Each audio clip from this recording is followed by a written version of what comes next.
Jake, I was out at the local pub last night, knocking back a couple, as I will do.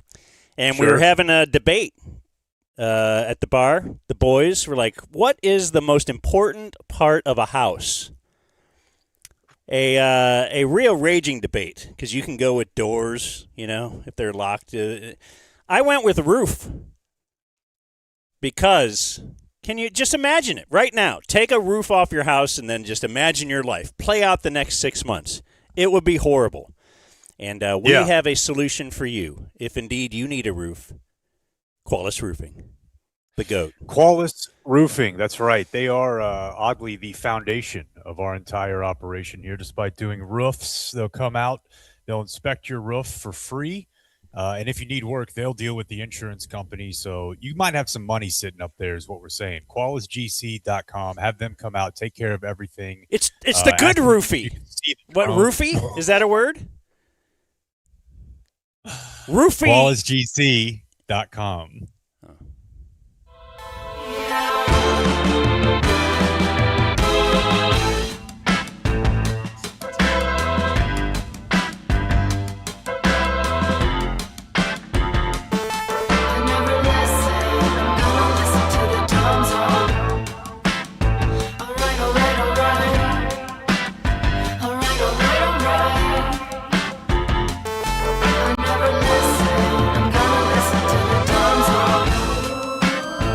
Who's Dylan Roof?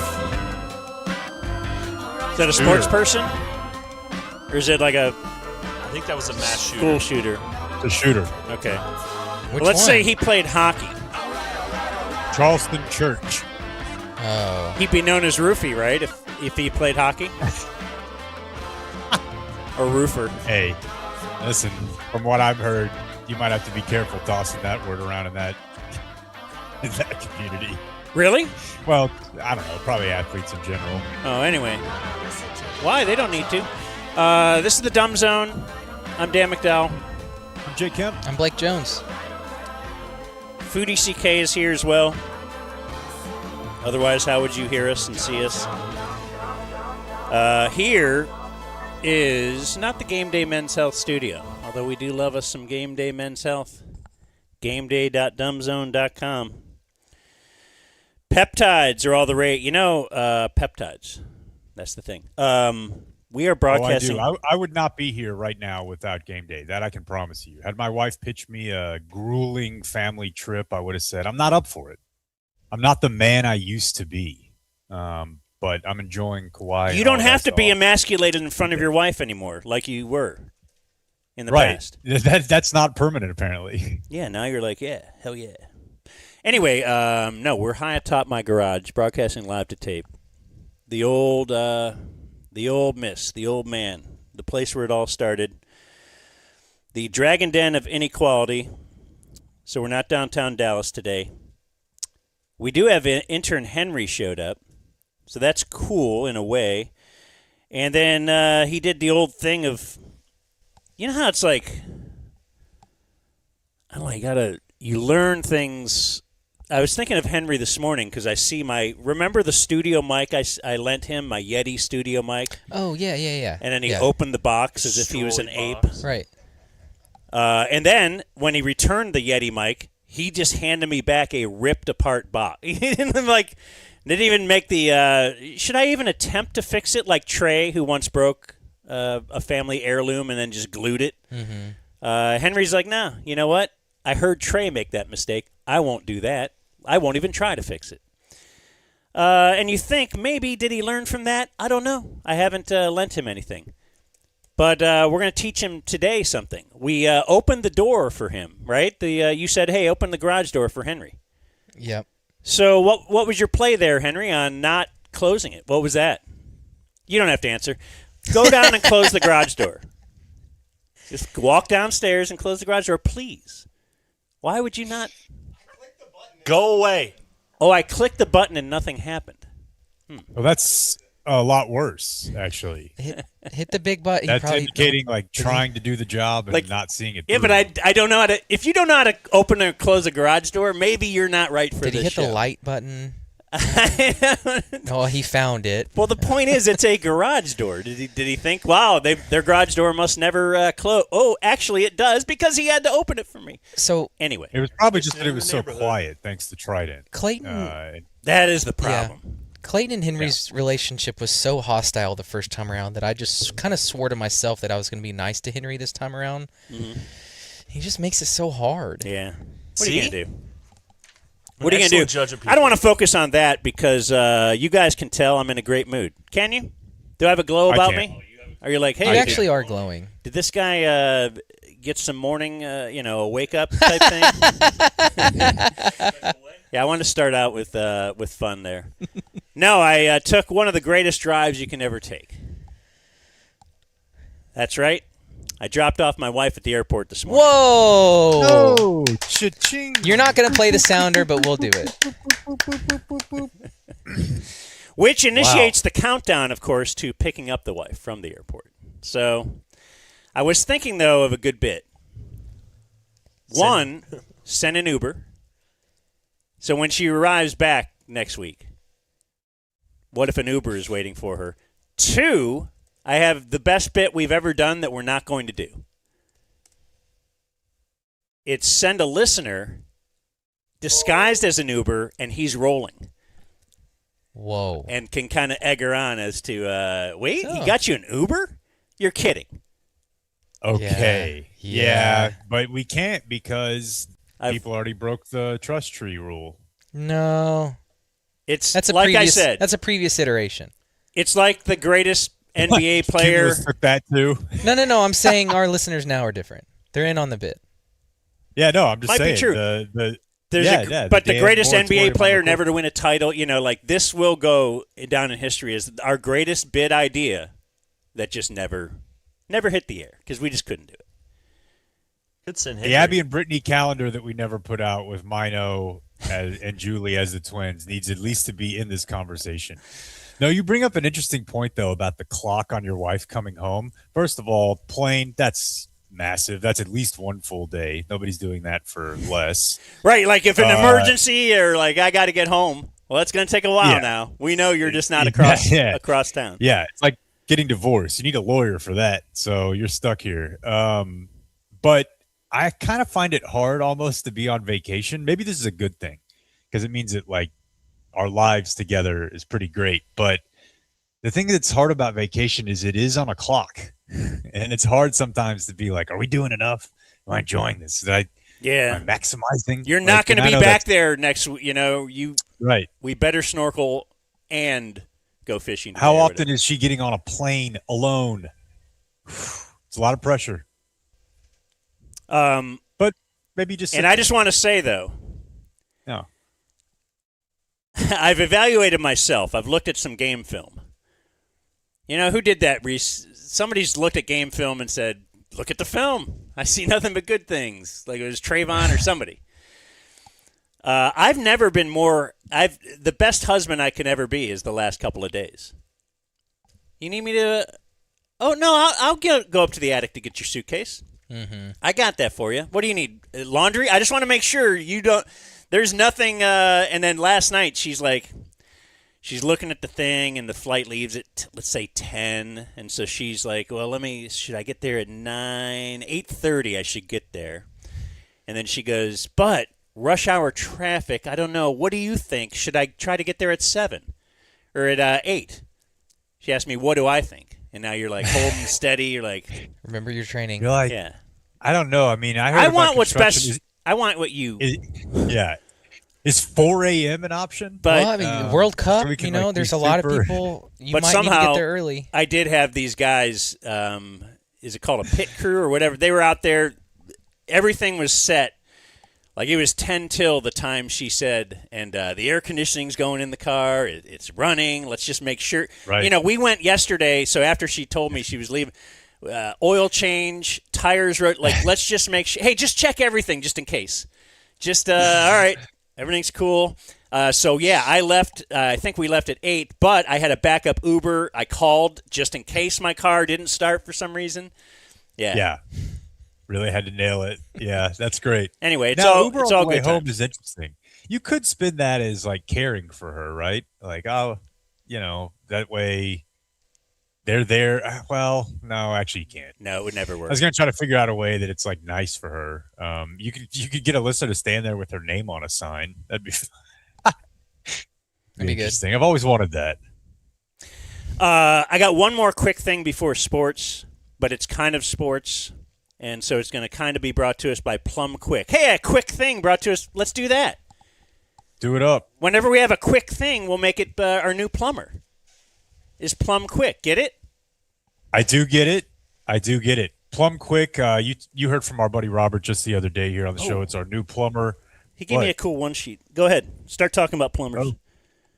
Okay, I was going to say the website, so we can start getting the familiarity here, is plumquickcompany.com, plumquickcompany.com, 469-331-3669.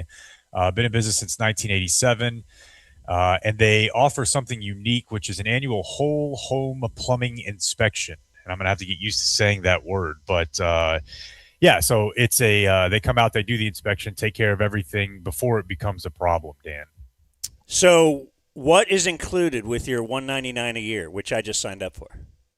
An annual standard tank water. Well, you could just do it. No, I'm sorry. The water heater flush annually. They waive their $89 service fee. They give you priority scheduling. So if you are a member and you're like, hey, I got a problem, and then someone else calls and they say, yeah, I got a problem. They're like, oh, you're a member, though. I'll go to your house first. And 10% off repairs up to $500. And then the annual, it's just preventive maintenance. They'll go around your whole house, just kind of check everything out, give you a free, what is it? What do they call those things where the water, like a drain, whatever. Call or check them out online, right? What's their number? 972-787. 0635. Do you think we've ever done a show together before? Well, the issue clearly is the delay. It's me. There's a lot of me too. It's not always like that. A lot of me too, because I'm just all excited. I'm just everybody understands. He's ready for the show to be over. I'm going nuts. So no. I don't want the show to be over. This is the best part of the day. I wanted to tell Blake, or ask Blake, do you know, because I had a listener talking to me the other day, he said, hey, do you know the history of 42? Are you going to Kim spin my domino game? Yep. No. So, Blake, no. We were doing some filming yesterday with a good friend kicker of ours, and we had to get some fake uniforms, and Blake was wearing the number 42. I'm like, why'd you choose that? And he was telling people it was because of Jackie Robinson. But I know, in your racist heart, that it's not that. It is that it's your domino game that you play with listeners every month, right? Yes. And maybe you play it with your grandpa. We were there last night. It was quite the party. Yeah? Well, the grandpa thing's starting to make a lot more sense.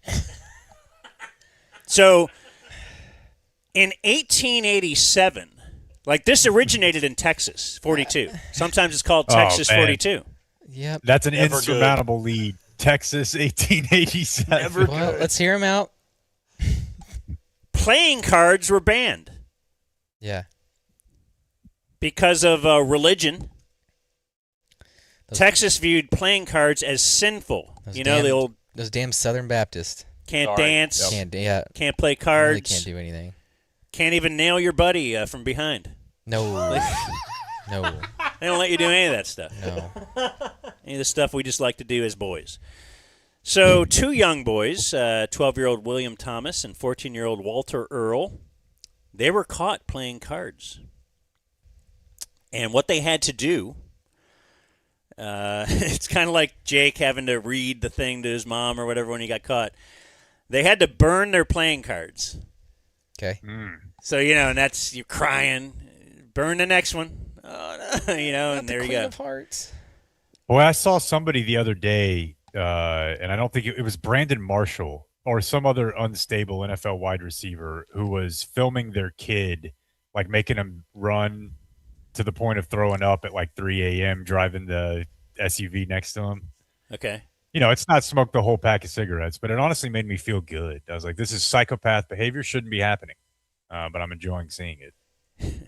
So they wanted to create a new game, but they only kind of knew the one game they would play. And maybe it was like Spades or something. It was Very similar to Spades.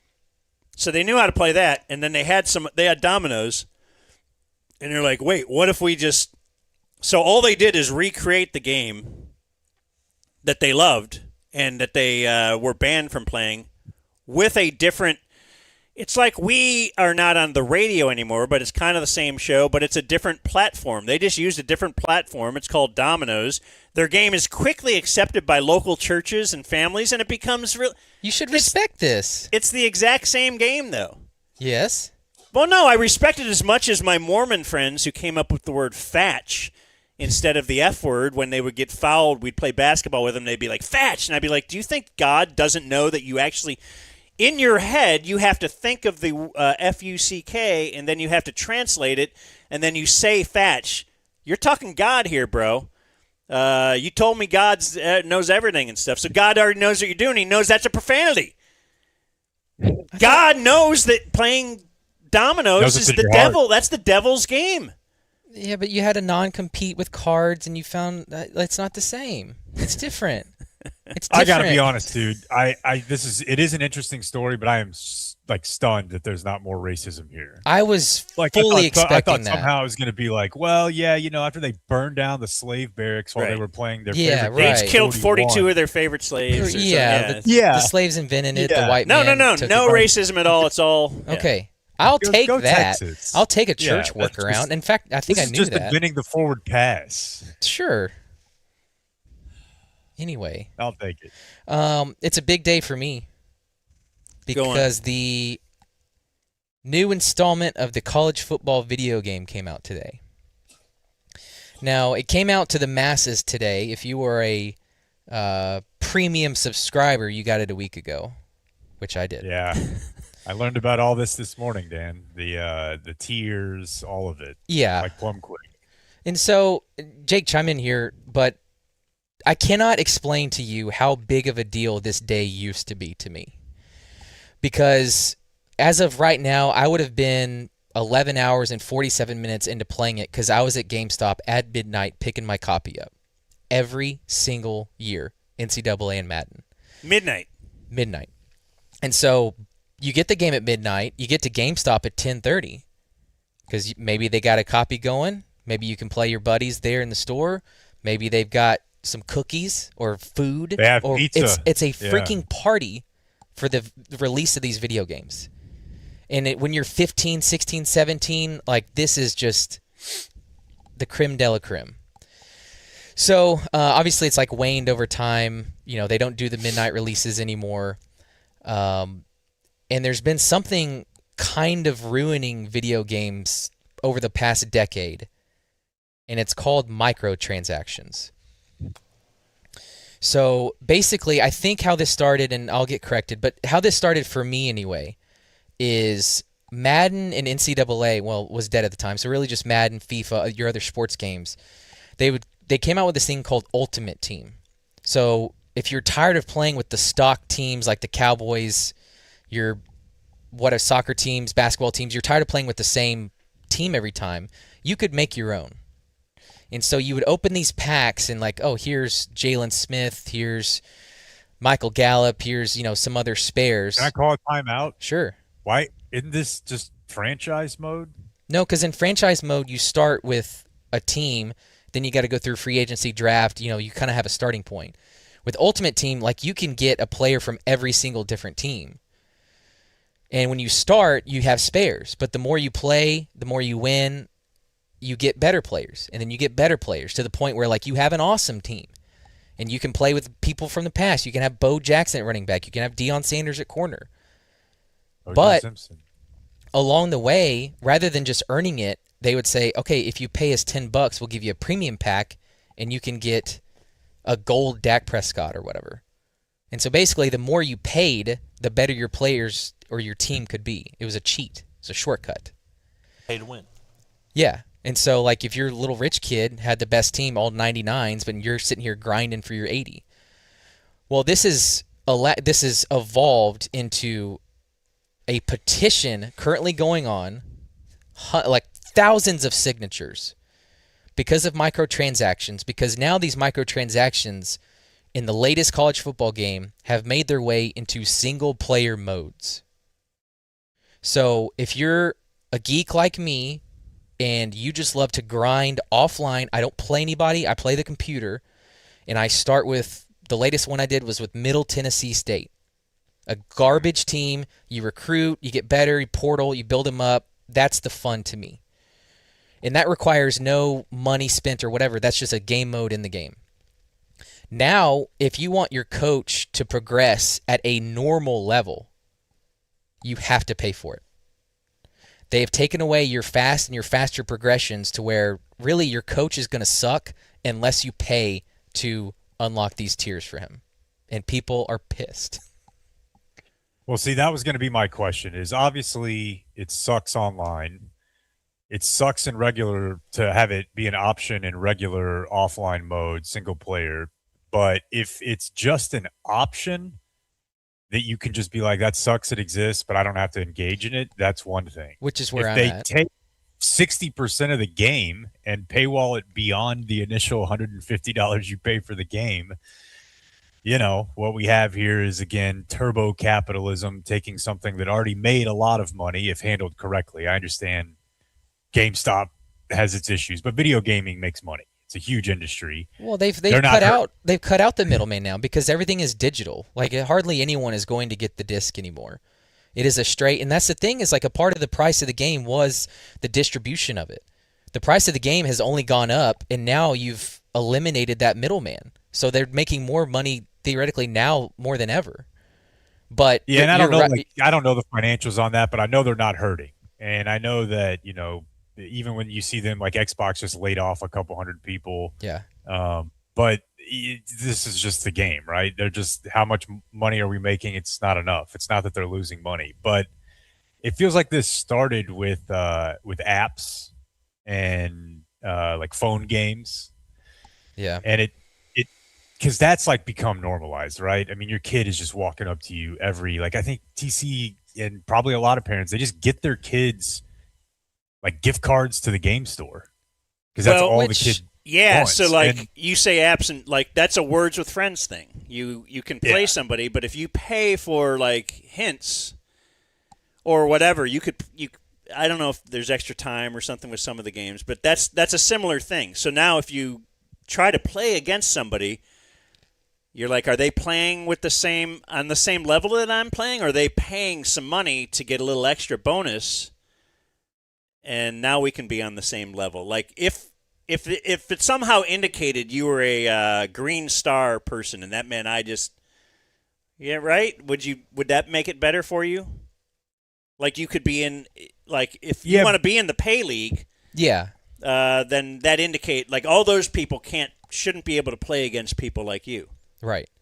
But but the problem, Dan, is that he's saying it extends to just playing by himself. If him and his kid want to have a team and they want to get to Alabama, before, if you played enough games and actually did it right, that's, you know, we've talked about this before, but I was the kid who hated blitz. Like all I wanted was the most real life, realistic. For sure. Hell, NFL GM at one point. I was like, I'll just do this. Yeah.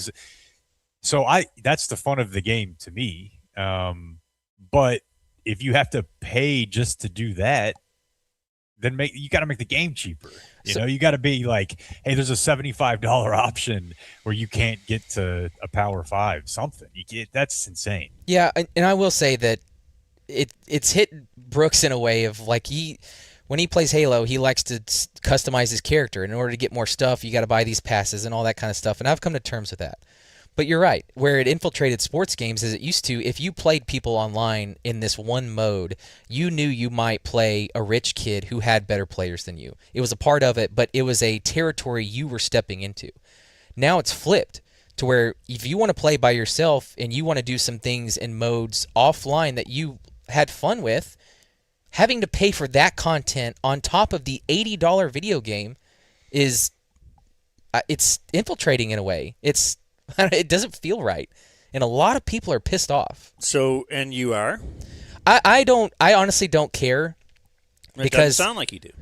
well, no. I mean, it's what's going on. I don't know. My algorithm feeds me video game stuff, and I see a lot of people are upset because they like to do that kind of stuff. It doesn't really bother me because I'm not going to pay for an offline mode.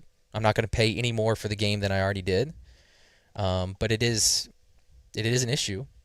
Yeah, those people are fake mad.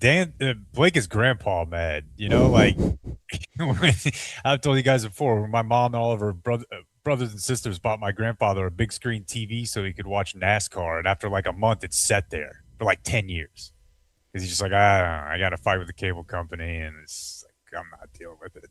Just cancel. No, the one old man thing I am mad at about the game is used to, you'd get the game, it was in the box, you had the manual, you'd go home, you play it. That was the product you were going to play for the next 12 months. What they released today sucks. And it's not the product, it's just that they've released a stable build. They're going to allow people to play it, and for the next month, they're going to hear about, well, look, this needs to be fixed, this doesn't work right, and over the next month, they'll patch it. And so there's no point in even playing it today or getting started because it's going to drastically change over the next couple months. So it sounds like you wasted money being somebody who can get it a week ahead of time. But then I know, but then I'm sitting there wanting to play it, wanting to see what's new. So I'm gonna get it anyway. But you're like the pot dealer that gave you kind of bad weed. You'll still go back to him. Yeah, for sure. Then, I'm not going to be without the weed. And ultimately, that's what everyone says: is you can be mad as hell about all of these things, you're still going to play it, and that's why they can do it. Why don't we start up a competing video game company? Yeah. How much could it cost? Yeah, I don't know, man. They always sucked. Right? You just Brunig's a coder. What does that mean? Doesn't code mean you can make a game?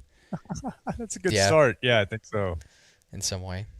All right. Well, let's do what we call sports. Let's make it what we call brought to us by what we call puddle pools. Puddle pools. It's funny.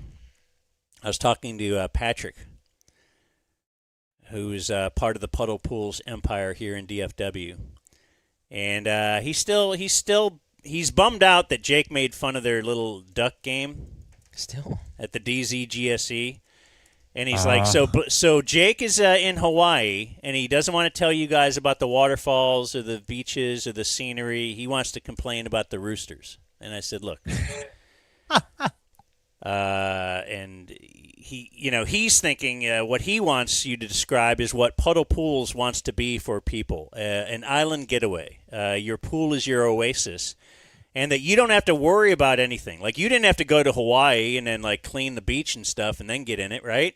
It was just there. I did not. I didn't have to filter it or anything. So they'll do weekly pool cleaning, maintenance, repairs. They can do equipment upgrades. Puddle Pools. Don't they have a special website just for us?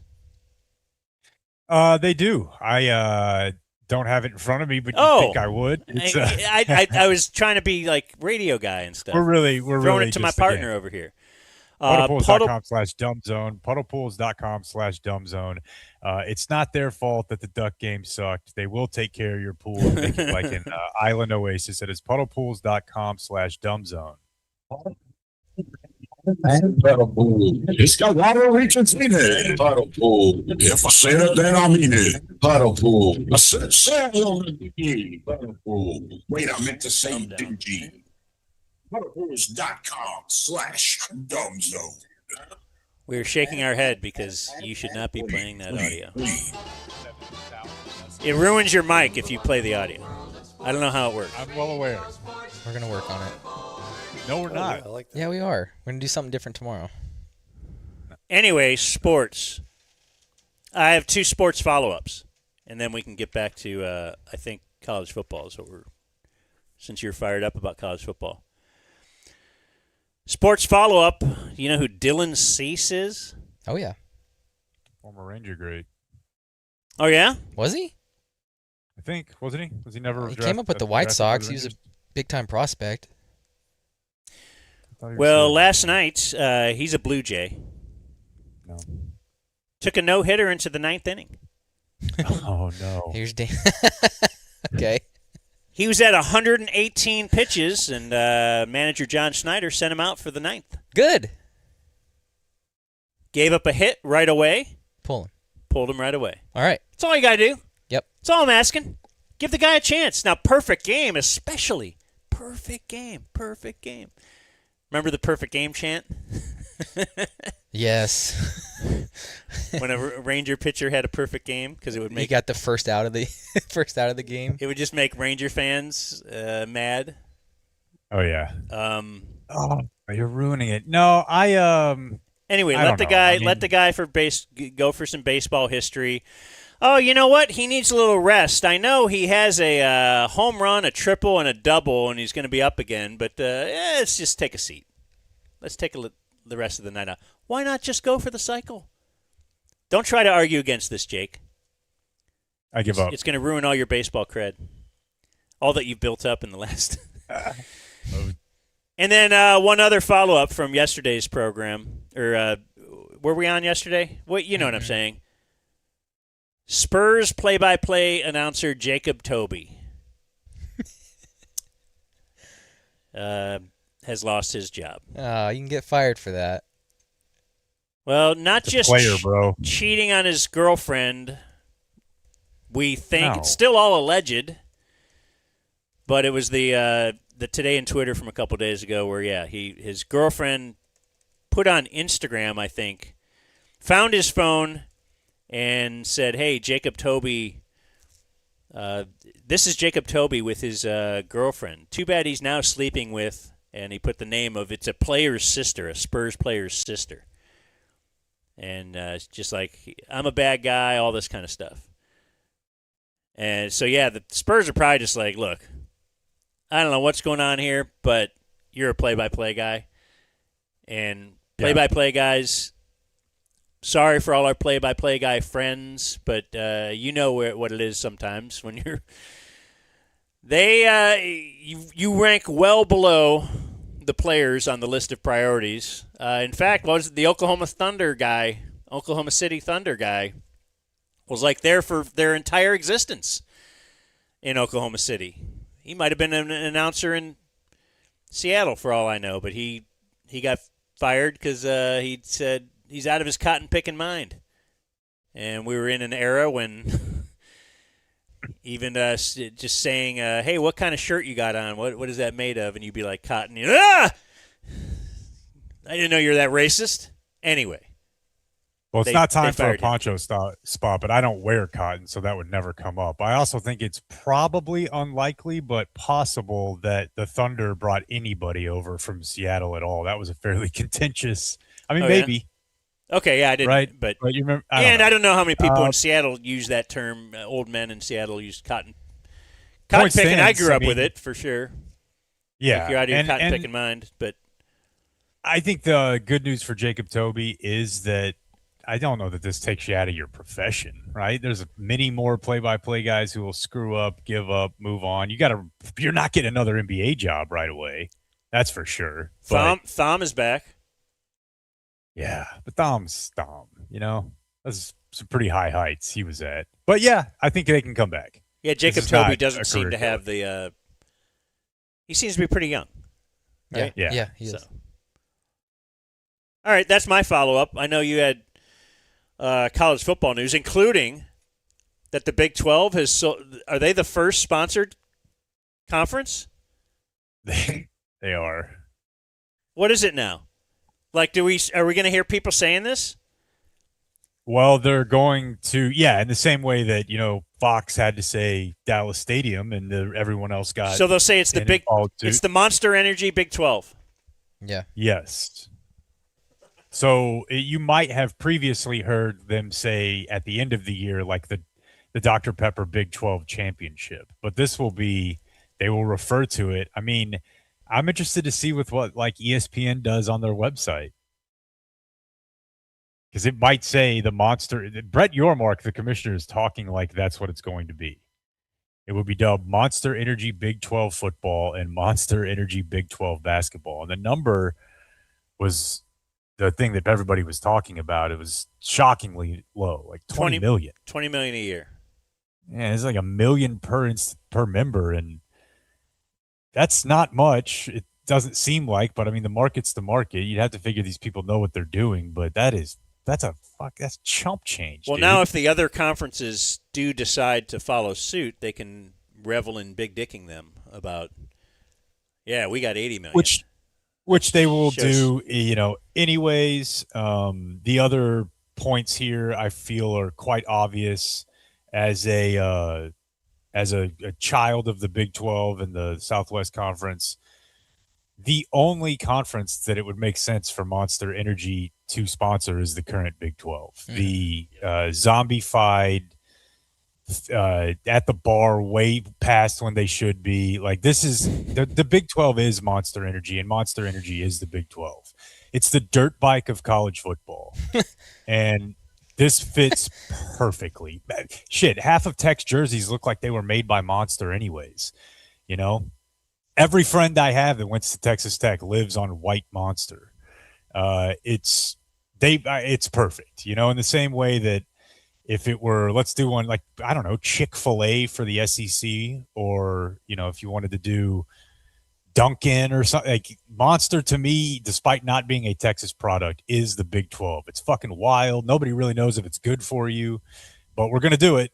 And it'll be fun along the way. And so they have Brett Yormark as their commissioner. And we're in this world now where we know these people's names. Like I'm sure that like Bob Sturm knew the SEC's head name growing up, but there's no fucking reason why we should know all these people's names. It's insane.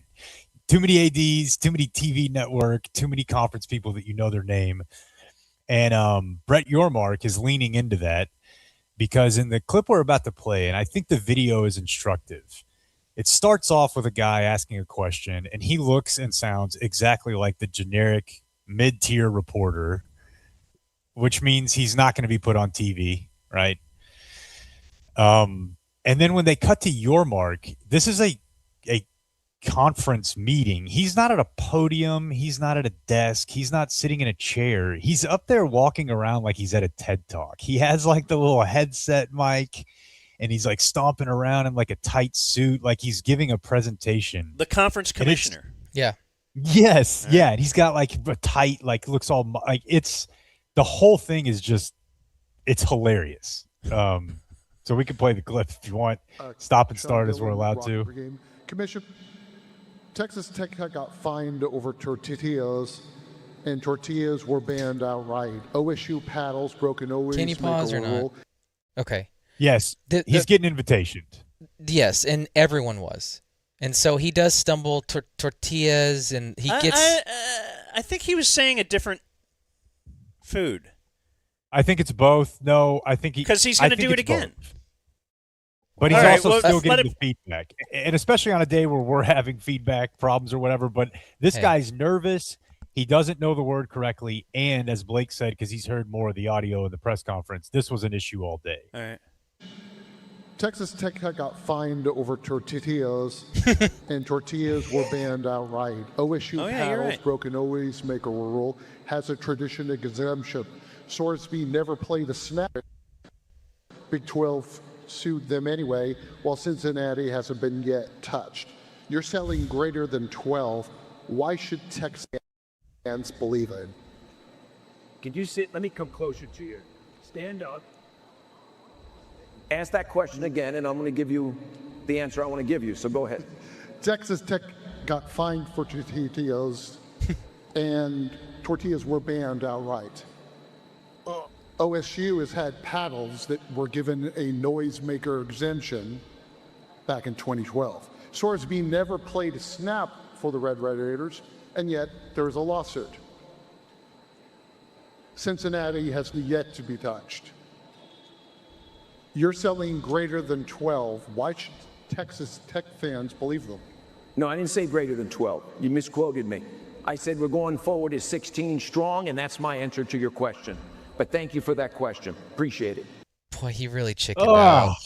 He really chickened out. And he said it initially, this is not the time to talk about Sorsby. The first question of the media conference was about Sorsby, which he quickly put in place. How is this not the time? It's the time when It's called the Big 12 Media Day. It's the Big 12 to answer every question they can from this 1 hour. It's our one shot. We get everything. It's the time to ask about every single thing within the Big 12. It's I don't know Big if the 12 follow-up Media can Day. be, when is the time? But you've got a guy up there who's making whatever he's making, millions of dollars, talking to this reporter from a stage up there. It's already demeaning enough. But now, this is the way that he's stalking around up there like a fucking European soccer coach. Get up. You might as well have called him fat. Like, the guy's nervous. That whole thing I thought was gross. And really set off by that very bright Monster Energy logo in the backdrop behind. Yeah. To the guy's credit, that is a good question. I don't even know what he's saying. Well, I first, lost him. Okay, all right. So to begin with, Texas Tech was penalized for the tortillas. We covered that a lot last year. Yeah. No more tortillas. Sorry, Brian Windhorse. Oklahoma State has had paddles forever, and they were grandfathered in, saying it's a noisemaker exemption. Sorsby never played for Texas Tech, yet they're the ones that are getting sued. Cincinnati has not had anything thrown against them. It does seem like Tech is kind of getting the short end of the stick here. Okay, yeah. I mean, if that's the argument, I don't know about did they throw the noisemakers on the field in Stillwater? No, they just banged the hell out of that wall. Okay, well, but that's a noise like under the rules, those should not be allowed, but they are because they've been doing it forever. Texas Tech fans have been throwing the tortillas forever too. He could have offered some answer other than you misquoted me, because either 16 going forward, 12 strong, they're both stupid. What are we talking about? That's not an answer to anything. Guy's a pussy. Like, just get up there and answer the question. Seriously, dude. Like, that's your job. I know. And also, like, you have all the power. Like, give some sort of answer. Is the thing? What is he alleging then? The Tech reporter, is he like, you should be standing up for Tech more as the? Yeah, Tech is being treated unfairly here. Right. Like like the MLBPA. Like any problem, you just stand up for him. Yes. Because it's your family. You're a member. Yeah. Okay. I wanted to play one other thing. It doesn't have video. It doesn't need it. You can get a pretty good image in your head. 2 questions after this, we get a question from BYU. And that was the other fun part of this is before, like, based on the question and their delivery, you could guess which team they were from. Yeah. You could tell that's an Iowa State question. This is a BYU question. And it's so perfectly BYU. Here we go. Thank you for your question. Last question over here. And it's going to skip around. They had problems with their wireless. It is what it is. Good morning. My name is Nate Church. I'm with the BYU Daily Universe. I wanted to ask you, fans and the team have experienced religious predatory remarks last season. It cut out. Our team faced religious predatory remarks last season. Predatory remarks last season. I wanted to ask you about what steps are being taken by the conference to help prevent that from happening this upcoming season. Everyone was mean to us. What is a religious predatory remark? What he happened means in is that Oklahoma people State. This is because of the Pokes? Yeah. What? It was during basketball. The coach said that the fans were saying, F you Mormons. So the Big 12 did an investigation of it and found nothing wrong with it. Investigation. Yeah. Biggest air quotes. Hired Matlock. Yeah. Yeah. Right. Hey, everyone's being mean to us. What are you going to do about it? What are you going to do about it? Yeah. No, I did. Make them stop saying forget. that. We're going to institute soaking at every university. Instead of just because I don't know how this all works with what religions can violate it how, but my understanding is there are a lot of Mormons who are like, okay, no coffee, that clearly just means coffee, but they don't drink alcohol, so they house energy drinks, boys. And BYU and Utah are now in the Big 12, so I don't know. Wait, you're not allowed to drink caffeine, or you're not allowed to have coffee? I thought you're not allowed to have a stimulant. Yeah, but I swear, based on when I my wife worked with a lot of Mormon people, and they were the biggest energy drink consumers I've ever met in my life. This side of West Texas oil people, But they would not have coffee. Yeah, it's like you can't have the natural version of it.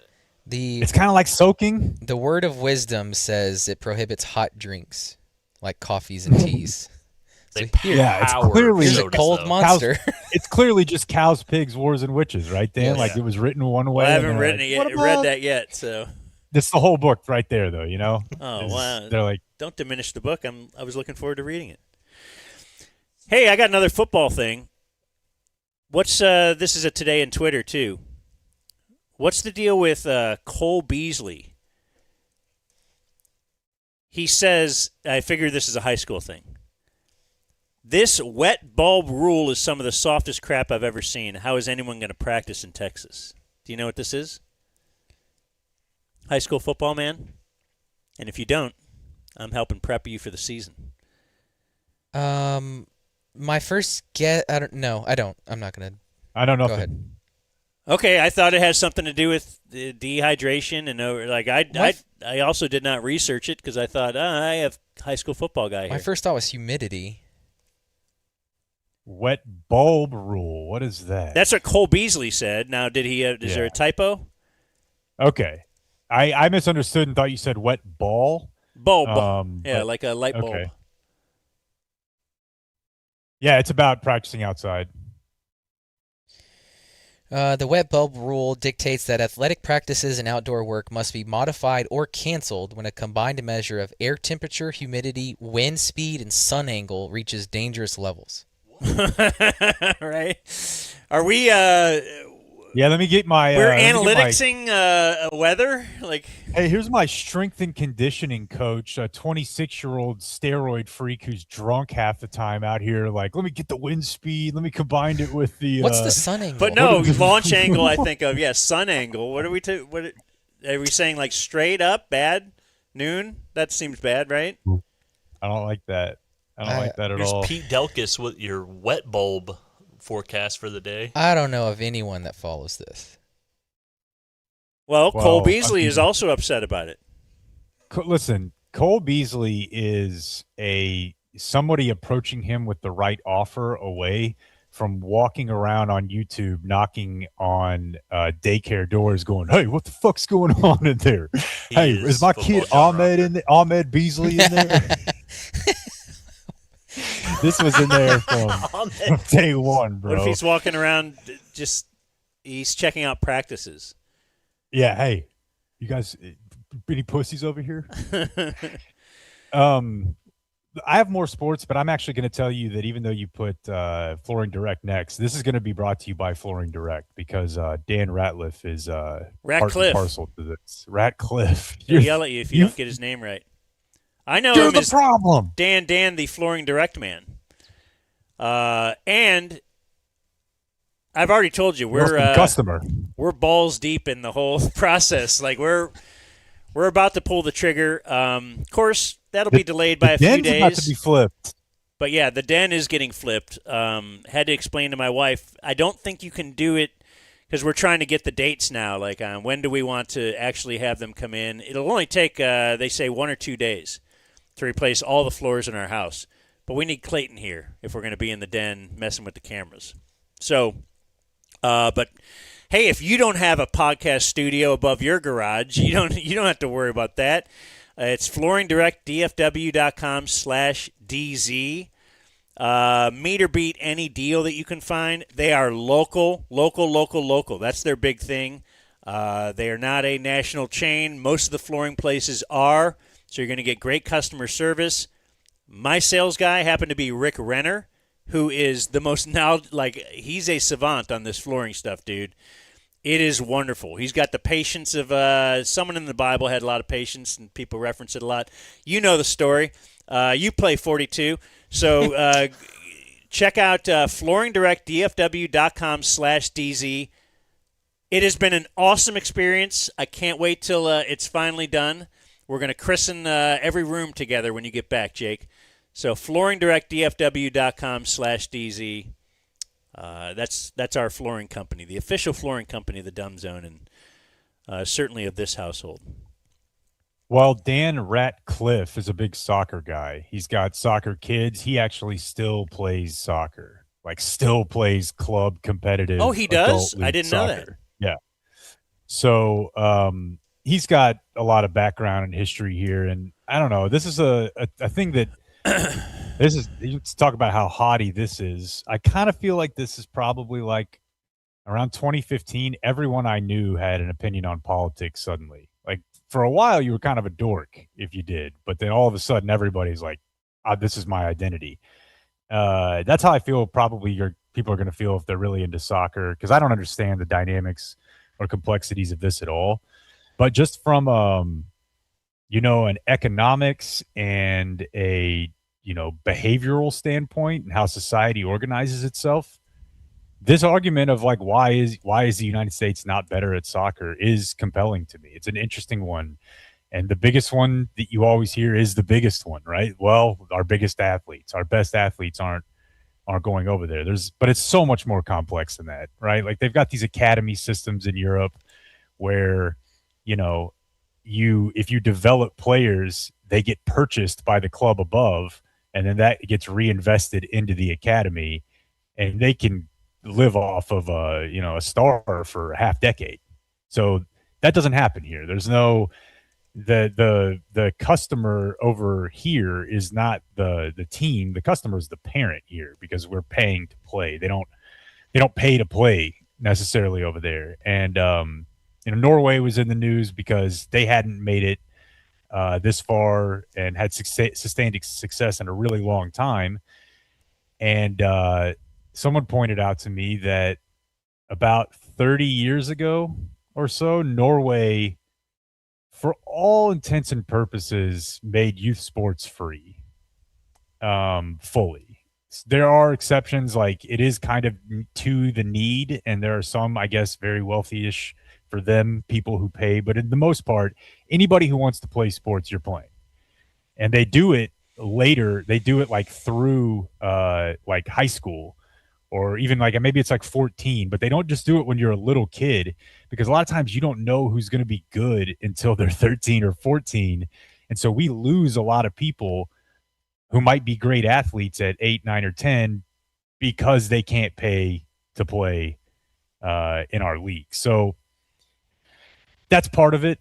Dan was pretty focused on the size part of it, because also when you watch Norway and you see Holland, the Viking-looking striker, I've never known a person like that in person in my life who played soccer. Like I've never met a soccer player. Yeah, and you think I've just never met somebody that size with that speed. It's impossible to deny that they're just not playing soccer in America. So it's probably a combination of things. But if they were, to go back to your very initial point, which everybody falls back on, is like, would the football coach have recruited him? Sure. Because that football coach is absolutely at basketball practice and the other. If you hear that guy, when he hears of a freak athlete in another sport in his school, he's going to go big dick that coach and say, you know what football is? I lost a lot of playing time like that, Dan. Yeah. Like, all right. Looks like the depth chart is shaping up. Here we go, boy. Yeah. Who's this guy? Right. Well, yeah, I know he can dunk, but we're playing No, it's definitely a size thing. It's at some level, but soccer's not a big man's game, So that's why I'm saying it's a multifaceted thing. The best players are small. Our best players are small, but we don't have also those other guys coming in to round it out. The skill thing, like there's a lot of this I guess applies to baseball a little bit too, but it seems like today's show is brought to you by capitalism. It just seems like you're making people pay a lot for the same level of talent and competition they were getting before, because everyone's doing it. Like I saw someone from the basketball world chime in on this and say their opinion was basically, because if you complain about all the money you have to spend to get a good basketball player, they say actually the best players don't pay anything because you want them to come to all your stuff. And they're sucking the money out of the people who are trying to make their less than talented kids one of those kids. Yeah, And that's been going on for a long time. Blake, Yeah. I'm sure, has seen that game before, where you've got the rich kids and then a couple kids who aren't, who are getting subsidized. Yeah, to the play rich there. kid can get on the travel team, perhaps. Yeah. Yeah, and certain kids get rides to practices. Or Yeah, but the idea at the start certain of kids like, you'll drive to Fort Worth Uh-huh. if you need a pitcher.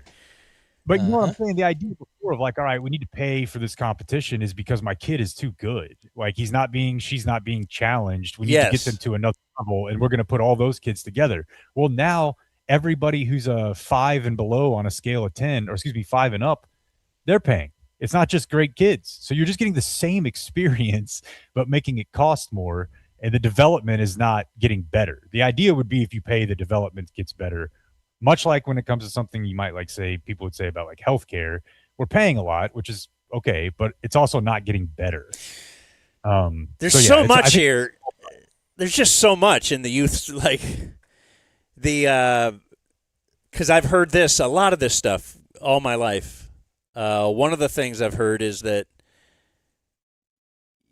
you get them in these organized leagues so early now. Like your kid is not even 5, right? And or yours, Blake, is not even 5, but they're in like t-ball or something, or they're in soccer, but it's organized, and that's the only time they ever play that.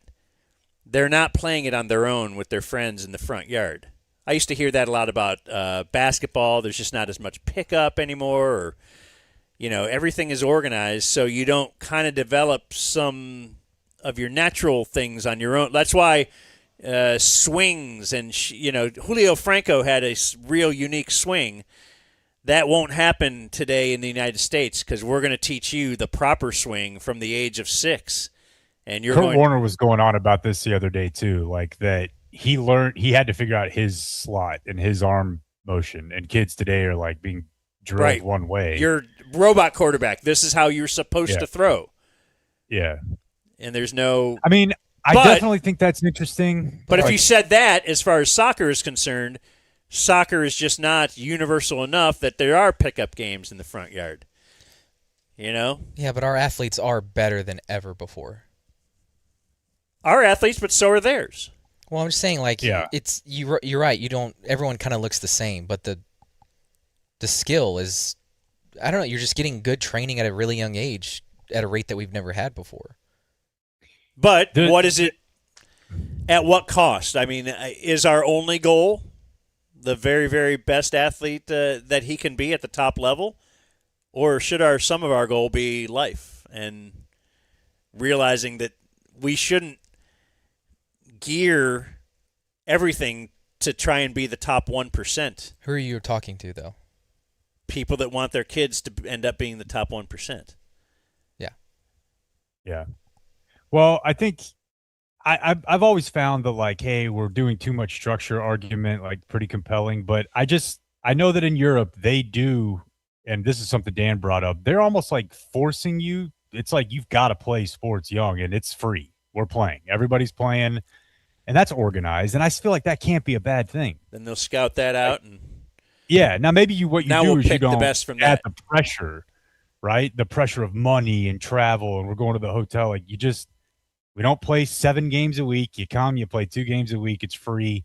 We figure out who's good. So that, and the other problem with the United States clearly is that we have more than one word in the name of our country. Because as I told you guys the other day, looking at the table, it doesn't look good. And in fact, by a certain definition, really only 4 teams with more than one name in their country name have ever made it to the Final 8. Oh, you researched that? Okay. I did. How many have there been? More than like 10? Well, you can get a little bit tricky with like some of the like North Korea. They called it East Germany for a minute, but like basically it's Costa Rica, the United States, the Republic of Ireland, and Northern Ireland ever. We need to go to America as a name. Just look at the table right now. Strong names. I'm in. I love your theory, and I'd like to subscribe to your newsletter. Okay. Okay. Ancillary Cowboy news. Von Miller posted a picture of himself in a Cowboy uniform. Great. Now, he also did one in a Broncos uniform earlier this offseason. The difference Why is, did he of course, put that little devil emoji and a cucumber next to it? So That's one of Blake's favorite Dumb Zone stories, I think. Many Von Miller stories ago, it was him kind of emojiing through an abortion. Yeah. wow, you just camp spin Von Miller. It was a good one. We've done Oh, this it's already one been there? for Okay. sure. Oh, yeah. And then he's just responding to other people. One guy, my favorite part of the whole thing, one guy's like, you letting off in that thing? And Von Miller says, Ben. With purple emojis, the purple horny emoji guy. I have been letting off in that thing. So let the speculation begin. Very LeBron of him. Hey, talk about me for a while. Let's try to get everybody. I don't know if you're following LeBron, but it's my feed has lots of Cleveland media people and just everything going on regarding Cleveland. So if we were doing a show in Cleveland, we'd probably have to do every second on LeBron. I think they've been so average, the Cowboys. Well, they're not so average. They were just bad last year. The McCarthy year sucked. That I think this probably is we're safe from this. But if Von Miller signs with the Cowboys, do you guys remember those cursed? We brought up one of the cursed Redskins teams the other day, the Eagles, when Vince Young signed as a backup. Oh, there's ring chasing. It's dream time. Those teams win like 6 games. Like if Von Miller joins the Cowboys after Caleb Downs and, hey, look, we got Quinn and Williams. This is a different deal, dude. We got another year of Pickens. People are going to start talking like, well, yeah. I mean, he's ring chasing. I promise you. Yeah, this is Dream not team. Demarcus Lawrence, Demarcus Ware joining Von Miller. Right. Back then, that was different. Other ancillary Cowboy news, Michael Irvin. Oh. Have you seen? He's going to be somehow contributing. I don't know if he's one of the main announcers, whatnot, but he's going to be on the Home Run Derby this year. What? Whoa. Bro. Why? Let me tell you something right now. Where is I it? created YouTube TV. Sorry, I was mid-vape pull because I didn't expect to have to talk right here. I created YouTube TV. I had the idea for Shredder Ski School. And I swear to God that if you go back and find audio of Bad Radio reviewing home run derbies 10, 12 years ago, we had the idea of an SAP button that was just Michael Irvin. And we came up with it during the home run derby. On a home run derby, really? I swear to God. It became a thing. We were like, imagine if he were there.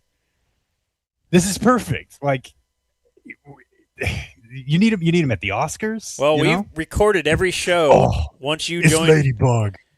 Once you joined the show, we did start recording every show from then on at a very low cost. Oddly enough, the whole station didn't decide to follow suit, but we could find that if it exists. No, so the Home Run Derby is not on ESPN for the first time ever. Do you know where is the Home Run Derby? The Internet Plus, ESPN Plus. Fox? The Home Run Derby not on ESPN. The answer is, that's right, Netflix. That's a super egregious use of that Oh, music. that's why it's Irvin. Okay. Oh, because his podcast is on Netflix? That's Yeah, another he's got thing his I thing. wanted to NFL. mention. So Michael Irvin apparently has a podcast. It's called, like, The White House or something? Yep. And it all stems off of because one of the Netflix execs is watching the Jerry documentary, and somewhere in there, Michael Irvin proclaimed himself as president of the White House. This guy's like, wait, who's this guy with a lot of riz? What is the White House? Did some research, figured it out, yeah, Michael Irvin does have what many programmers have thought in the past. Like, we should give him a local radio show because he's Michael Irvin and he's got riz. It doesn't always translate, but I'm very Now, I probably predicted failure on YouTube after you had the idea, and I said, no one's going to want to watch these little things. TVs are getting bigger and HD. We're never going to – YouTube will not take off. But, so with that as a backdrop, I'd like to admit that I've had at least one incorrect opinion in the past. Big of you. I don't get – like Bill Simmons does a podcast, and he'll do it on Netflix. Like Netflix said, hey – we want to get in this world. Who gets all these YouTube numbers? Let's steal some of them away and make them just do their thing over here. I'm probably the wrong guy because I'm also not tuning into a lot of podcasts on YouTube. I'm more of an audio guy. Who's firing up YouTube saying, or Netflix, like it's the NBA draft just happened. I'm going to go Netflix to see what Bill Simmons is saying. I believe Bill Simmons has a huge podcast, but do we go to Net? Yeah, I think it's super weird. I've seen some of the numbers on Barstool, and they're not good. And it's not. They have a Barstool podcast on there too, on Netflix. Yeah, they put Pardon My Take on there and took it off some other platforms. That's the biggest podcast in the world, so they definitely shelled out money. But the video thing, to me, it's promotional. Like, that's really – now, it allows us to do some cool stuff every now and then, but it's because if you want to promote the show, it's way more likely somebody will watch a minute of you doing the show on their phone than listen to a minute of it in a little MP3 file. That's really the only reason we're doing this. It helps with ads, too, like, because you can use that content same way that just having the audio, nobody's just going to listen to an audio ad with no image on it on their phone. They do it in their car, but I don't think you would – so – to me, that's why this is here, is for promotion. Don't get it twisted and give somebody $10 million to move it over there. That's a dumbass idea. Okay. Exactly how you thought it would. I heard the Burnings talking about that a while back, too. They were like, why all this video podcast? What is all this? But, yeah, that's... Yeah, and like so my dad... it's really just for clips, huh? I swear that's all it is. My dad printed out and highlighted a Wall Street Journal article about this for me, where he was like, it was about like, clearly some editors at the Wall Street Journal just didn't like it, and they're like, this is ruining podcasting. And I'm like, well, we kind of been on that, but whatever. Huh. Yeah, it's failing. They lit money on fire there. But I mean, you're saying Barstool did it, Bill Simmons did it. It once again brings you back to how little the Dumb Zone knows about business. We also left a platform where we were real successful. We just didn't get somebody to money whip us to do it. They were like, hey, we heard everybody's leaving their platform going to another one. Let's do it. And then they're like, no. It's because Netflix paid them way too much. Oh, okay. Yeah. Well, I didn't realize. To me, those are – some people would say those guys are moving with a net, I would say we like to work with that one. That's just our personality, T personality. In fact, you might say a high T personality. Because the testosterone is high around here with Game Day Men's Health, gameday.dumbzone.com. Not just the peptides, but that is kind of the new bit. Some of the Game Day locations have access to the, what is it called? The GLP-1s. So that's very big these days as well. Yeah, it's across the board now. Go at least investigate. You can get your T levels checked if you're a dude, but if you're it'll take a couple minutes. Walk in free. If you're wondering, hey, what is my testosterone level? Free at Game Day Men's Health. Now, if it's high and you still feel like a loser, you're on your own. But if it's not, there's probably something they can do for you. I'm on a peptide, Dan. A lot of people have been emailing me about it, so I had to look it up. They call it the Wolverine stack. Badass. And that's when I learned that Wolverine, one of his superpowers is he recovers quickly. Didn't know that. You know why? Because I'm a Marvel guy. It's gameday.dumbzone.com. They have 12 area locations, peptides, TRT. There's other things they can help you with, your sexual wellness. You're feeling tired, whatever it is. Gameday.dumbzone.com. Tell them we sent you. Before viewer mail, may I do one more sports story? It's very quick. And really, I feel like this is for our show. We have to do this. Did you see the Rangers or Globe Life Field put something out? For the first time ever, Guests can book a 1-hour time slot to take batting practice from home plate at Globe Life Field. That's cool. That's great. It's not just like because I've long thought, and maybe there are these already, like a golf simulator, but it's baseball simulator. Like, is there a thing where you can actually hit home runs at Wrigley Field? Yeah, something was supposed to be happening. A buddy of ours was an investor in it. I don't know what ended up happening to it, but it's a very cool idea. I know you can do softball. There's a park in Hewlett. Where is it? I don't remember. Big League Dreams. You can play at Fenway, play at Wrigley, whatever. Oh, yes, I have heard of that. That's cool. That would be cool. Yeah, but Globe Life Field, it's like they offer tours and stuff, but they've added this. So it's like, I had the website up earlier. It's like $100 or something, or $1,000. Let's see, what is the cost? Whatever it is, it's like you and 8 friends. So maybe it's like $900. Wow, or that's great. 8 people. You get an hour. Like, would you pay $100 for an hour of batting practice? All of us? Without a doubt. No, no, 100 I'd each pay person. 100 person. Dude, you're on a major league field getting to swing a bat. Yes, you would pay $100 for that. Yep. Yeah, that's cool. That's definitely worth it. You have to use wood bat. Why? 12 and younger can use a metal bat. Well, wait, why? Why can't we use a metal bat? What about plays like a 12-year-old and younger? It does not indicate it. Like, it says your biological age at birth. I'm still confused about the wood bat. Your guests, so if it's you and 7 other people, right? The others can catch balls while they're not hitting, so you can get out in the outfield and shag balls. Scoot in. I'll just say it first. Okay, I bat? realize. Can you cork the bat? I realize that this is a long play, but if I we used to do jokes like, "Oh, I identify as a 12-year-old boy." How would I right now do in Bronco League baseball? Like, if the team would let me just play a full 30-game season at 12 with 12-year-old, yeah, like, so they're throwing 75. Can you 70. hit? He can't. I hit a lot better than Dan thinks I can. In fact, that's something I'd like us to put to the test really whenever you want. But it's a lot better than throwing, but it still ain't going to be as good as a good 12-year-old.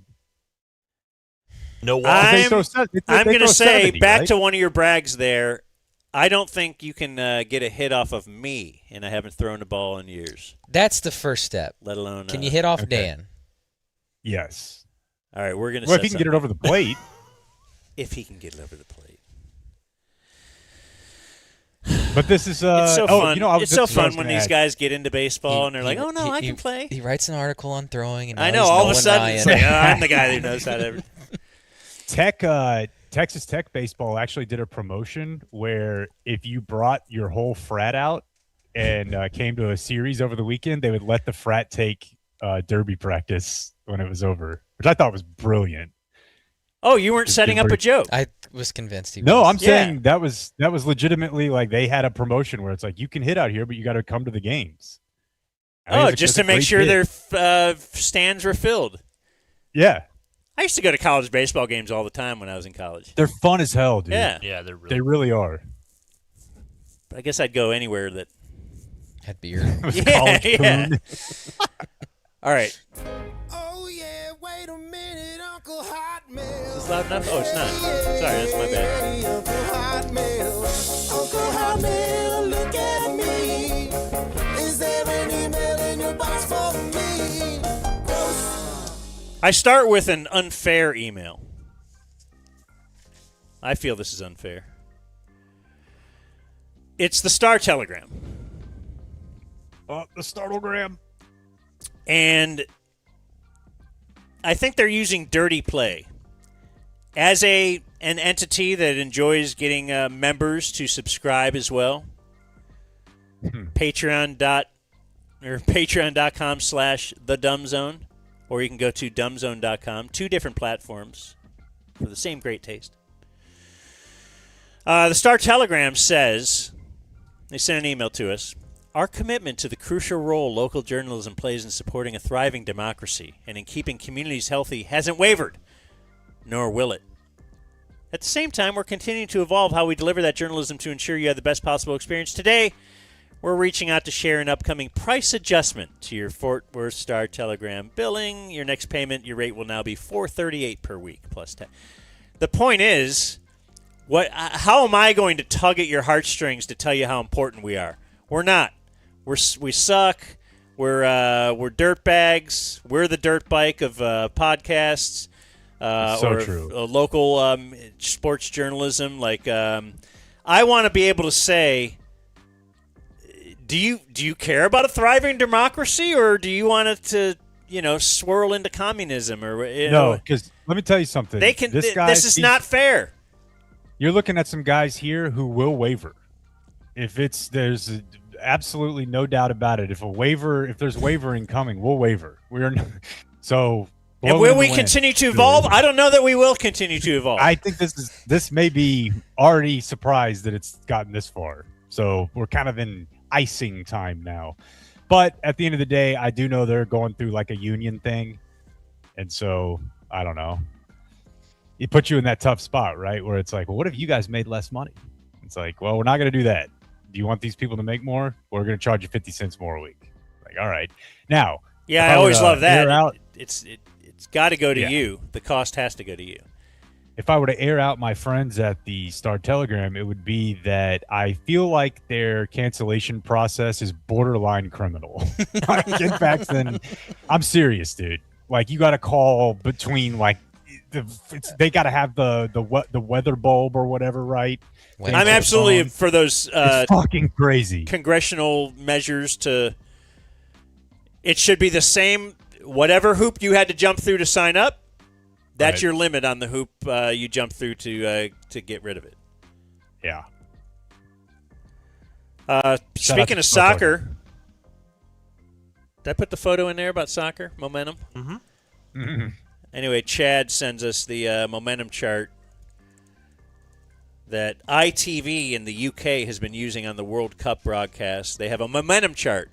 So you can see there in the beginning that one team had a high, Mexico had the momentum, and then whatever team ECU means had the high momentum. The point is, when you have the ball, you're going to, now you have the momentum, right? And I guess if you have the ball closer to the goal, we'll tick you up on the momentum chart.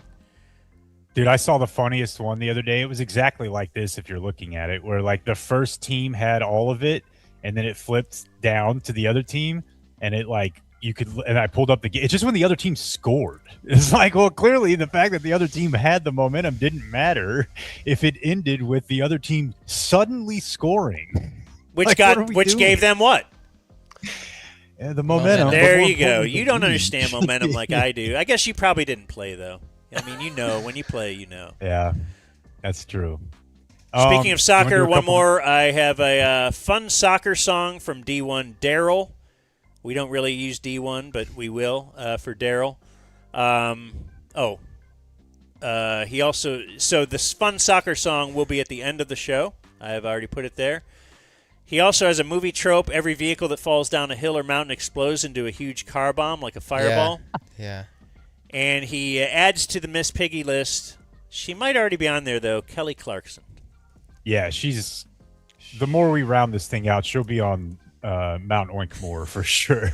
Actually, she's not only on the list, she was the first edition. Okay, well, thank you, Daryl. Yeah. Who was Daryl? It could be Daryl in Plano. Which one was that? Hey, Norm, I've seen some of your picks at the track, too, and they're not real good either. Okay. Didn't you meet him or met his son or something? We had him on, met his son at the airport. His son actually worked for like a video game company or something. He's like, my dad's. Is that the guy last year at the Bob Hope Airport? Yes. Oh, okay. Yeah. You know him. Royalty. Yeah. I got another movie trope. This from Glenn. In movies depicting the before times with bows and arrows, why do they say fire when it's time to shoot them? Guns weren't invented yet. Ready? Yeah, did you have fire. to look out for them? I don't know. I don't know anything about weaponry. Clayton, what do you say? You still need to let people know that an arrow's coming? They're just trying to make it relatable. This one from Tracy, I really laughed hard. Dude gets shot in the side and doesn't tell anyone until they move his shirt back and the white undershirt has blood seeping through it. Why didn't you tell me you were hit? It's over for me, kid. I'll hold him off while you keep going. Like, you got shot? Like, you just kept that there. Ugh. Why did you tell me you were hit? So good. No Tux Chad has a another visual here, so if you are watching, but I guess we've learned we only do this for the clips. This is a patent for Jake, a dual-purpose water/urine can. Because the problem people have with you and your water, you just don't want to actually drink out of the part where you've gone potty at one point. So he has put up a patented 2 chambers.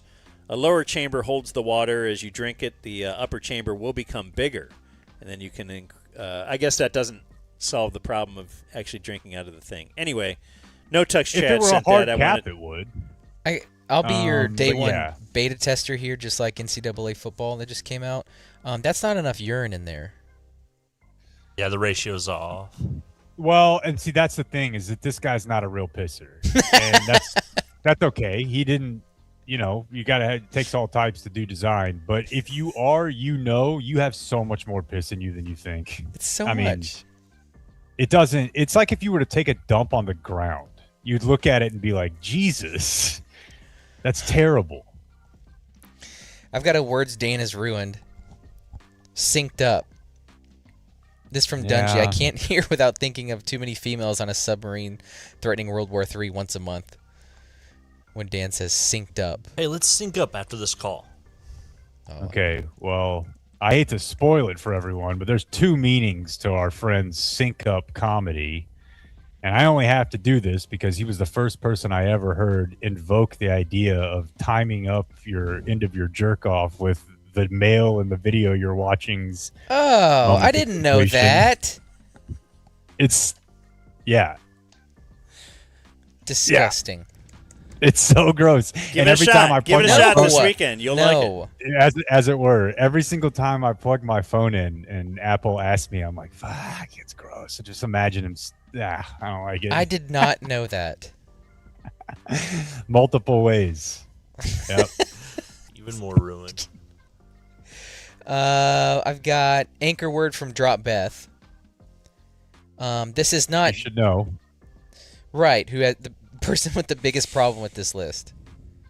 This is not Jinx, you owe me a Coke.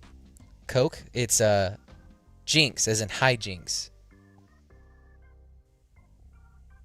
Is she trying to mess with us? I don't. Because I feel like hijinks is a word. It's 2. It is not. Isn't it just H-I? J-I? I don't. That's what I thought it was. It says it was originally spelled hijinks, but I've never seen that word. Hi, H-I-G-H space jinx. I've never written it that way. An exceptional amount of jinx? Jinx feels super. Yeah, because I don't racist, think but jinx. says, I think it says that's wrong. The word jink means to make quick, evasive movement or to dodge about. Like juke. Jinked ya. Right. But like if you said a draft jinker, I feel like that would feel different than. Let me see. I'll go. Ooh, by the way, this is from Rick the Cop. The John Wayne Bobbitt porno. I think we had mistitled it previously. It was actually called, because it was directed by Ron Jeremy, it was called Frankenpenis. They could have done because they had to sew a new one on. Like they've created a monster. He said, my friend Jeffrey got a copy of it, and we skipped Wednesday night church to go to his house and watch it. Super creepy. His dick looked insane. In fact, that's the mental image that comes up when I hear Blake reading the description of Harvey Weinstein's penis, which is a haunting tale for sure. Coach Brent, our football coach friend, we were talking catapult the other day. Hey, can I bring up one thing before you get to this, just because I want to follow up on that porno? I have one thought on that, is that oddly enough, the only other time, well, I guess 2 times I've been asked by a male to watch a porno. Ugh. Because this guy had Bachelor party. him and his buddy. One was my bachelor party when a guy put in a porno, and I was like, "No, I'm not. I don't feel that." The other was my RA in college. I'm a freshman, and called me and my roommate down to show us this porno he had. It was Ron Jeremy, and he was sitting on a swing, and he could service himself because his wiener was so big, and I guess he was flexible enough to. And then our RA was asking, like, now that I'm looking back, was he kind of trying to open the door for were one of me or my roommate interested in him? Because my RA like showed us this and said, "Look at it, isn't that crazy stuff?" And we're like, "Yeah, whoa, that is crazy stuff." And then we ended up leaving. But now that this is like a memory, repressed memory, all coming flooding back. That guy's a creep. You wish you had taken advantage?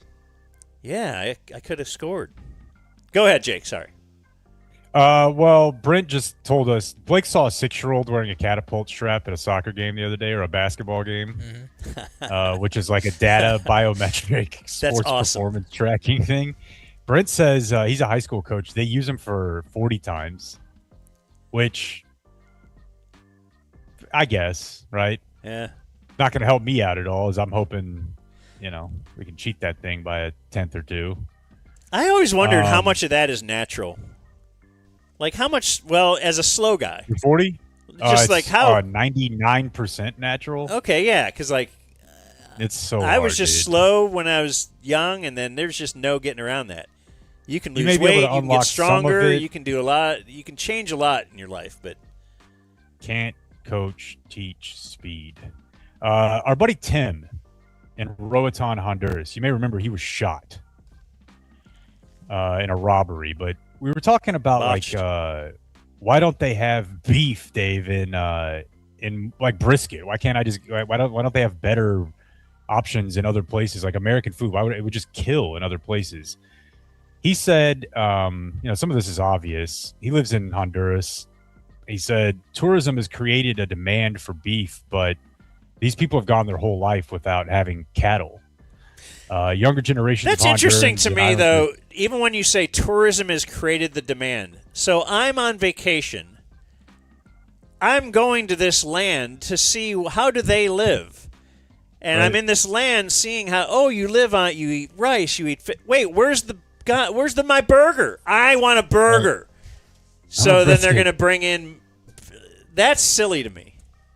And so once they do that, then they start bringing it in. He says younger generations of Hondurans and Islanders are obsessed with beef because they grew up on TV and cell phones, so all they see are restaurant commercials. He says on the island we have a Wendy's, Burger King, Papa John's, Taco Bell.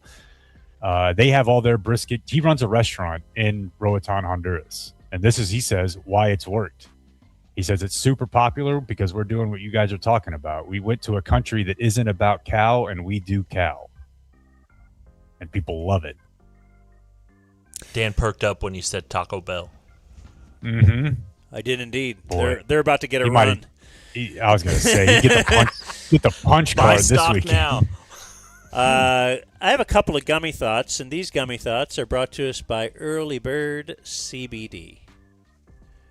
Early Bird CBD. Let's get some of their copy points up. Before, I don't have the website right in front of me, but it's 2.5 milligrams of THC. THC is that stuff that triggers the drug test. So if you get drug tested at work, number one, sorry you have that kind of a job, but number two, don't do Early Bird CBD. The reason it's good, the reason we endorse it, is because it has that little THC in it as well. Just kind of enough to take the edge off after a long day of dealing with Blake. Mm-hmm. What is the website and all that? The particulars, like, don't we have a new promo code? Well, we're going to earlybirdcbd.com. DZ20 is the promo code. They've also got the drops if you want to get yourself some THC drops for drinks. Those are excellent for poolside.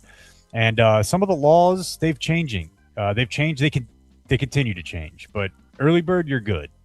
You're good to go. So earlybirdcbd.com, promo code DZ20 for your gummy thoughts. Ryan sends one. Ryan Conway. He credits his wife or his lady. He says, my lady came up with this. Mouse-flavored cat food.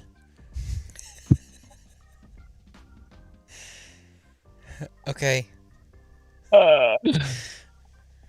Yeah. Unfortunately, Jake's mic in Hawaii didn't even catch. Yes, he loved it. He was laughing, but the gain or something didn't allow you to hear that, Ryan. But That's very good. Great. Yeah. I saw that, and I thought this is one of the best I've ever seen. And I'll tell you what, I've seen a lot of gummy thoughts. Well, yeah. Have a Go down couple to the beach. couple of my own. I have, why is it good for you to sit in a sauna? Oh, I was thinking this in the sauna the other day. When I wrote this note right next to, am I allowed to lip sync Gold Digger? Yeah. Why does Jake tell me I should sit in the sauna? And I'm dying in here. And then I'm in my garage, and they're like, don't be in the garage for too long. It's too hot. My garage feels like a sauna. Mm-hmm. Gets no real ventilation in there. It's just... Well, the first thing is, as I've told you before, you need to turn your car off. But the second thing is, I think that's why I was tired. Probably, and it is a good thought, right? But I think probably the idea is that if you're in a sauna, you have an idea of how long you're in there. There's a door, there's other people. Your garage, you're much more likely to just kind of forget, right? Like you're in there working on your car, running the riding lawnmower despite it not moving or something, and you just forget that you've been in there for a really long time. Like a sauna, the intention is to be hot. I guess the assumption is you would be like, fuck, I'm hot, I gotta get out of here. But yeah, I mean, you could technically, listen, dude, there's a reason people who work outside are healthy, and it's not just physical activity. Sweating is a big part of it. Big part of it. Huh. And I'm in traffic the other day, and I had is a weird conflicting, I don't know how to feel. And I thought, this is a gummy thought. Because I'm behind a Hummer. And it said it's an EV. Hummer's making EV? Yeah. So I'm behind a They've been doing Hummer. this for... So I'm starting to feel one way. And then I see it's an electric vehicle. That's what I was like, huh. What do I do? I'm not, now I don't protest the Hummer? What are we? Good move, Hummer. I'm not sure. Great move. Yeah. Very confusing. You've really twisted our heads on this one.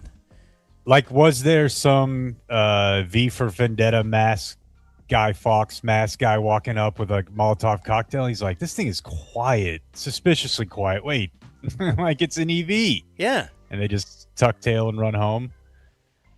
Dude, I remember the era of the Hummer so well. Like when they first launched, what a cultural moment. Yeah. Bam. Everybody was fired up. I have a gummy thought from me. So AI is going to take over the world, right? It's getting smarter. It's going to take our jobs. Correct. A part of AI is it's like learning based off of our use of it, right? It's neural net, reinforcement learning, what have you. It's getting smarter the more we use it. If only the smart people are using it now, when it hits consumer base and it frankly hits our parents, will it get dumber? Well, first of all, you're way too late on the parents thing. Isn't there a South Park episode about this? I don't know. I'm pretty sure Randy gets in on ChatGPT. And I'm dealing with a little bit of it here right now. Yes, I believe I did see that. Yeah. Very helpful in some regards. Like his wife is jealous that he's... Yeah. And his relationship with ChatGPT, because ChatGPT's like, hey, that's a great idea, Randy. I really think you should do that. Blah, blah, blah, blah, blah. Okay. The problem, Blake, like, is that... This and supports me. This again is a Brunig question, but the problem is it talks to you how it it's not going to talk to you like you're super smart if you're not. So it conveys the information to you in a way that if you're not, it's not going to give you words you don't know. No, Mine talks to me like an asshole because it thinks that's how I am, and it's like, I'm like, what is this? I don't see the problem there. But no, I'm saying like if all of these intelligent people are coding apps and working on these projects, and then my mom asks it to sort this photo album or give me the best recipe for this or how do I unlock level 100 on Candy Crush. I'm just saying whenever dumber people get more access to it and ask her dumber stuff, will it bring it down a little bit? It gets lazy. It starts smoking weed all the time and complaining about Mexican GPT taking its job. I have a movie trope I have to do because this has been making me laugh. From Omar. When the protagonist is trying to get somewhere he feels safe, usually their home. They walk into their bedroom or an office, and there's someone they weren't expecting already waiting there for them. Usually the other person's made themselves comfortable, looked through some pictures on the wall, reading one of their books. They start talking to the protagonist without even looking at them, just assuming it was them coming in. Doesn't really come up how long they've been there, how they got inside. I'm here to report I've never walked into my house and seen someone I wasn't expecting sitting on my couch. Ever. Right. How did they get in? This doesn't just happen in like RoboCop where you're about to die. It could be like a romance comedy and you're like, oh, Jill's here. Oh, hi, Mark. What? And they're never, yes, they don't react in the way that you would like, well, how'd you get in? Well, what do you mean? Yeah. Why didn't you just wait in the driveway? Like, I've got why? the app, like you could. Like, what are you doing? Like, yeah, you would be freaked out if you walked in and there's somebody in your house. Like, what if I'm just sitting there when you get back? I'm just. They don't make those movies in Texas, folks. Oh, hey. Oh, that's true. That's true. Anyone else? Because I have an ender. Ooh, ender. Go for ender. I'm calling for an ender. This one is from Brad, who says, "Greetings, Smash Puss. Smash Puss. You know what I'm saying." Mm-hmm. Mm-hmm. I have a follow-up to Tyson's email from Monday. It was about how closely DF Mike's beautiful a cappella Brandon Aubrey theme song gels with the Bluey intro. Mm-hmm. He says, see attached MP3 and revisit opinions from earlier in the week. Oh, no. Because he says, basically, he's intimating that you guys poo-pooed this, right? You said, no, there's nothing there. So similar, he put this together, Bluey / Brandon Aubrey. From the pitch to the gridiron, he's number one, you know. It's already off. It's not even close. It's Brandon Aubrey show. Na na na na na na na na na na.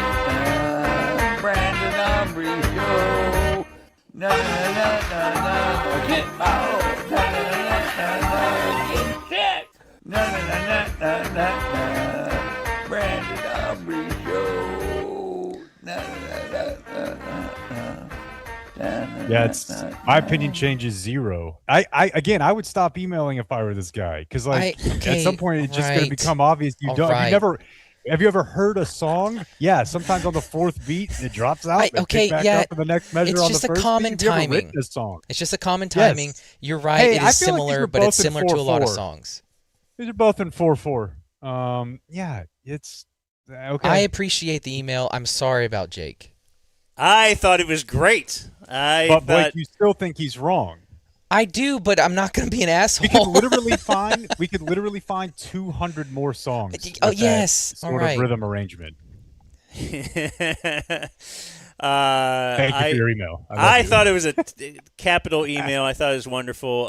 Thank you, Brad. And he said his leader, shout out to my leader, Sarah Hezbollah's Milk Rockets. Are you back in? The Dumb Zone. The Dumb Zone.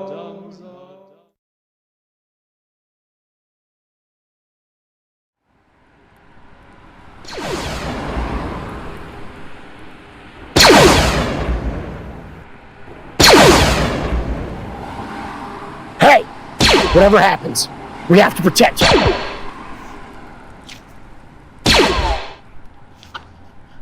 I'm out!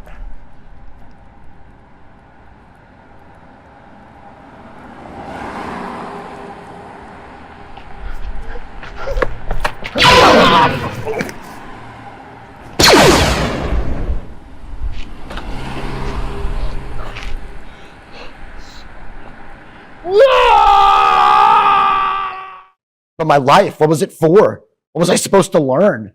That Fairlease has a new approach to car leasing. Cuts out the hassles and puts the customer first. What? Fair, flexible, and focused on you. Fairlease when you don't know what to do about a car. 'Cause car stuff is hard. But not with Fairlease. You don't need a dealership, baby. I got this email literally this morning from Anson, who wanted to shout out Travis and his team at Community Mechanical. So anyway, he had another HVAC company. And he said there was a part that needed fixed, but the labor would be $4,000. And turned off my heater and gas for safety reasons, and then said it'll be 2 weeks for them to replace it. Sweet. So he said he was already planning on calling ComMech. And then he says in parentheses, I've shortened community mechanical. Yes, anyway, he has. We'll let him own that one. For an alternate quote, but also to see if they might have a better response time. Now he says, everything I've heard about this company on your podcast is true. I called the office, left a voicemail, had a return call within 5 minutes. Explained the situation. The lady I spoke to gave me emails for both Drew and Travis, asked I explain it to them. I sent all the info, including photos of my equipment. I put in the subject line that I'm a Dumb Zone listener that needs help. They call me 9 minutes later. They gave a ballpark estimate over the phone. It was a quarter of the price the other company quoted me. They sent one of their technicians to the supply store a couple hours later to get the parts. They have the parts in hand. They were at my house 8:30 a.m. the next morning to complete the work.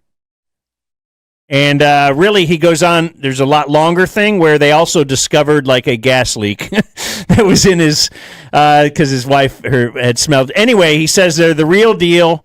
They have a customer for life. You have my permission to use my name, all that kind of stuff. But we've gotten tons of these, though. Feels good. Yeah. Just to know that people are, they're saving people from the cold, from getting ripped off. And they're our boys.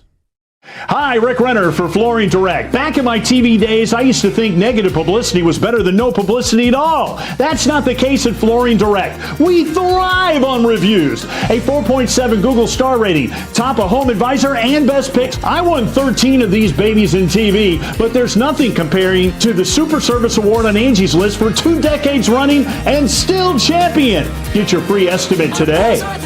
We've got the best prices at Flooring Direct. I just got rear-ended. Should I call the insurance company? It's always best to talk to us before dealing with the insurance company. Okay, but I don't think I can afford a lawyer. Don't worry. You don't pay us anything up front. No hidden fees, no surprises. Oh, thank you. I feel so overwhelmed right now. Before you call the insurance company, call Frankel first. Frankel and Frankel. Call 214 or 817 all threes. Let's get real. There's been a stigma around low testosterone and erectile dysfunction. At game day, we say any guy who walks in the door, comes in, and we shake his hand, come on in. There's no shame in your game. You know, we're going to treat you just like a brother. We're going to make you feel comfortable, and we're going to get you in and out of there as fast as you want. And if you think about it, half of guys are going to struggle with these issues, whether it's ED, low T, over 1 in 4 guys are going to struggle with low testosterone at some point. It's time to just make this stuff normal, right? And at game day, that's what we do. Rachel, by the way, is in studio here, and during the break, did the worst thing she could ever do, which was tell us how, you know what, I should have jumped in on that Trident spot you guys did before, because I just had him out to, like, what are you doing? That's not great. everybody's That's the best endorsement ever. Most That's why people y'all are are not, the professionals. Most people are not pros. Yeah, this is the first time I've ever talked into a mic. I know that's not true. So tell us about Trident real quick. Why did they come out to your place? So Jeremy came. So of course I listened to the Dumb Zone, and I sent him a text message and said, "Hey, I bought a house, and I would like y'all to come and try to fix. I think it's off the tracks. There's an issue." And they came out and actually quoted out a new door, and it was a lot less expensive than I thought it was going to be. I was like, "Oh, okay, that's incredible." I ended up with a really beautiful door, and it's insulated. So the custom garage that I'm putting in will actually be protected. And we got the new motor and everything. It connects to the Wi-Fi. It's incredible. And it was a lot less expensive than I thought it was going to be. And I've actually referred them, because of what I do for a living, to several of our clients that when they are buying a house and they bought a house, they were like, oh, this garage is just trash. And I was like, something that will pay for itself many, many times over is a brand new garage door and a new motor, hooks up to the Wi-Fi. So if you leave the house, you can close it. And I'm so glad that we did it. It's incredible. So that's my little piece there. So thank you, Trident. Y'all did an incredible job. You like sports, but also humor and local news. Well, then try The Dumb Zone. DZTV. Weeknights at 9, right here on Fox 4 Plus. So what do you think, dude? I made a promo for our show. What do I think? I'll tell you what I think.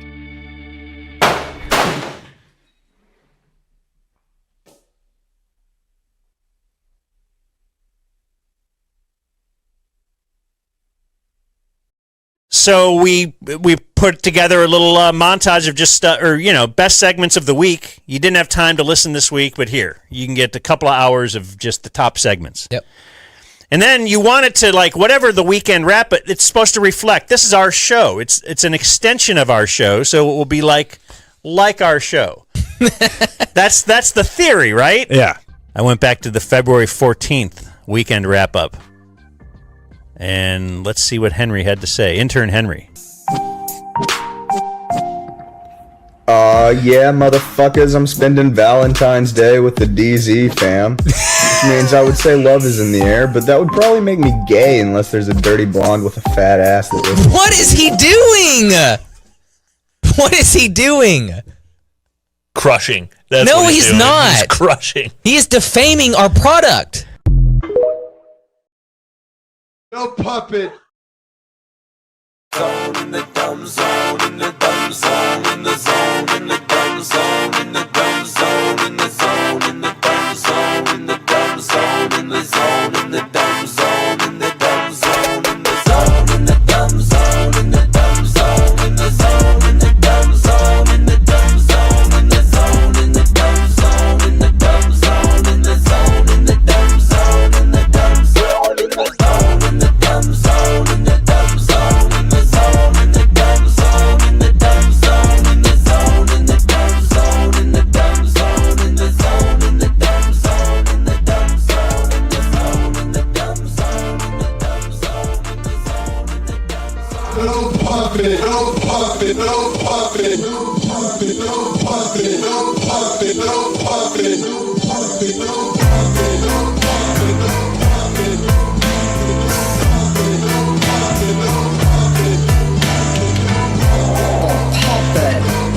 No puppet. The puppet. You're the puppet. No puppet. No puppet. The puppet. You're the puppet. No puppet. A puppet. No puppet. A puppet. You're the puppet. The puppet. The puppet. No puppet. No puppet. The puppet. You're the puppet. No puppet. No puppet.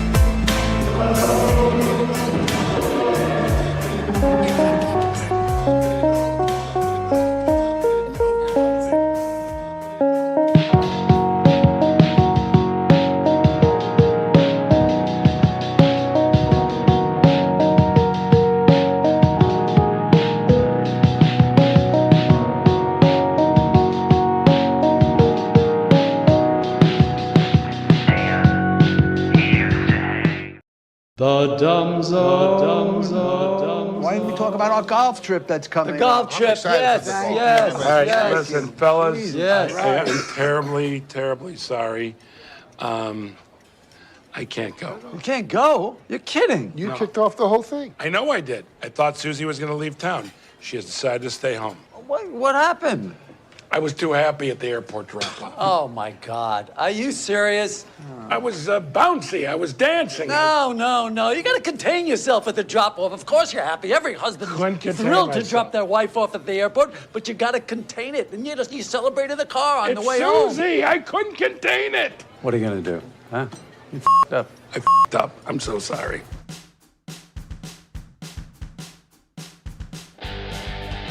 You're listening to The Dumb Zone. So yesterday was Business Wednesday. Our business was, thank you, Sean Kernan, by the way, 360 Wealth Management. If you have wealth and you need a manager, Sean Kernan is our guy, 360 Wealth Management. But excuse me, little lunch coming up there. We were out doing a little filming. Jake's like, oh, I want to get away from this. I don't want to have to be a part of this. So we went to Hawaii. But we got up very early with the Roosters, Jake. And we headed to a local field. It used to be a field. It's still a field. But it's like then there's a stadium around it. Went there with our friend Brandon Aubrey. And our friends from Fairlease. Brandon Aubrey now is in a Fairlease vehicle. Fairlease.org is where you would go. And anyway, he was doing some bits for them. We were doing some stuff that we'll be playing in our commercials and putting on social media at some point. But what a good dude he is, huh? And he just nice. Like, isn't he? Don't you feel? I guess you know him pretty well too, Blake, because of going on road trips and everything. Like, just as far as, I don't even know about if I would say for a professional athlete. Mm-mm. I would kind of like say for a person. Yeah. He just seems like a really good dude. But you do have to add that in, though. And not because, like, it changes the bar, like sports funny or something. You have to add it in because it just makes it that much more incredible, right? Like, the natural inclination of a human being is the less they need people around them for things, the less well they treat people. And everybody's looking to delineate from that as much as they can, right? If you're a good person. But the less you need people, the less you have to be nice to them. He doesn't need most of the people that he's kind to, and he is. And that's why you have to mention it. It just seems weird to credit someone for, like, just, he's almost like just normal. Like, you're just normally, just act like a, I don't know. He's a nice guy, but anyway, he's hooked up with Fairlease now, too. You can as well. Fairlease.org. I think he has Jen driving the Range Rover from Fairlease because there was the 2 baby seats. I don't want to just, like, I guess a man can have baby seats in the back of his vehicle as well. I do. But I'm not a man. That's what I mean, a real man. Brandon Aubrey certainly is that. Fairlease.org certainly is a great place to shop for a vehicle. They had some of their marketing people there were as well because they're with the Credit Union of Texas, and I guess that's how they kind of cut out the middleman as far as the banking is concerned. You don't have to go see if you can. They got it all right there. So it's Fairlease.org. Join the family that now Brandon Aubrey is a part of. Do you want to explain some of our adventures yesterday? I want one. I want to tell Jake. Go on. Oh, the one where you almost beat up the old man? Sure.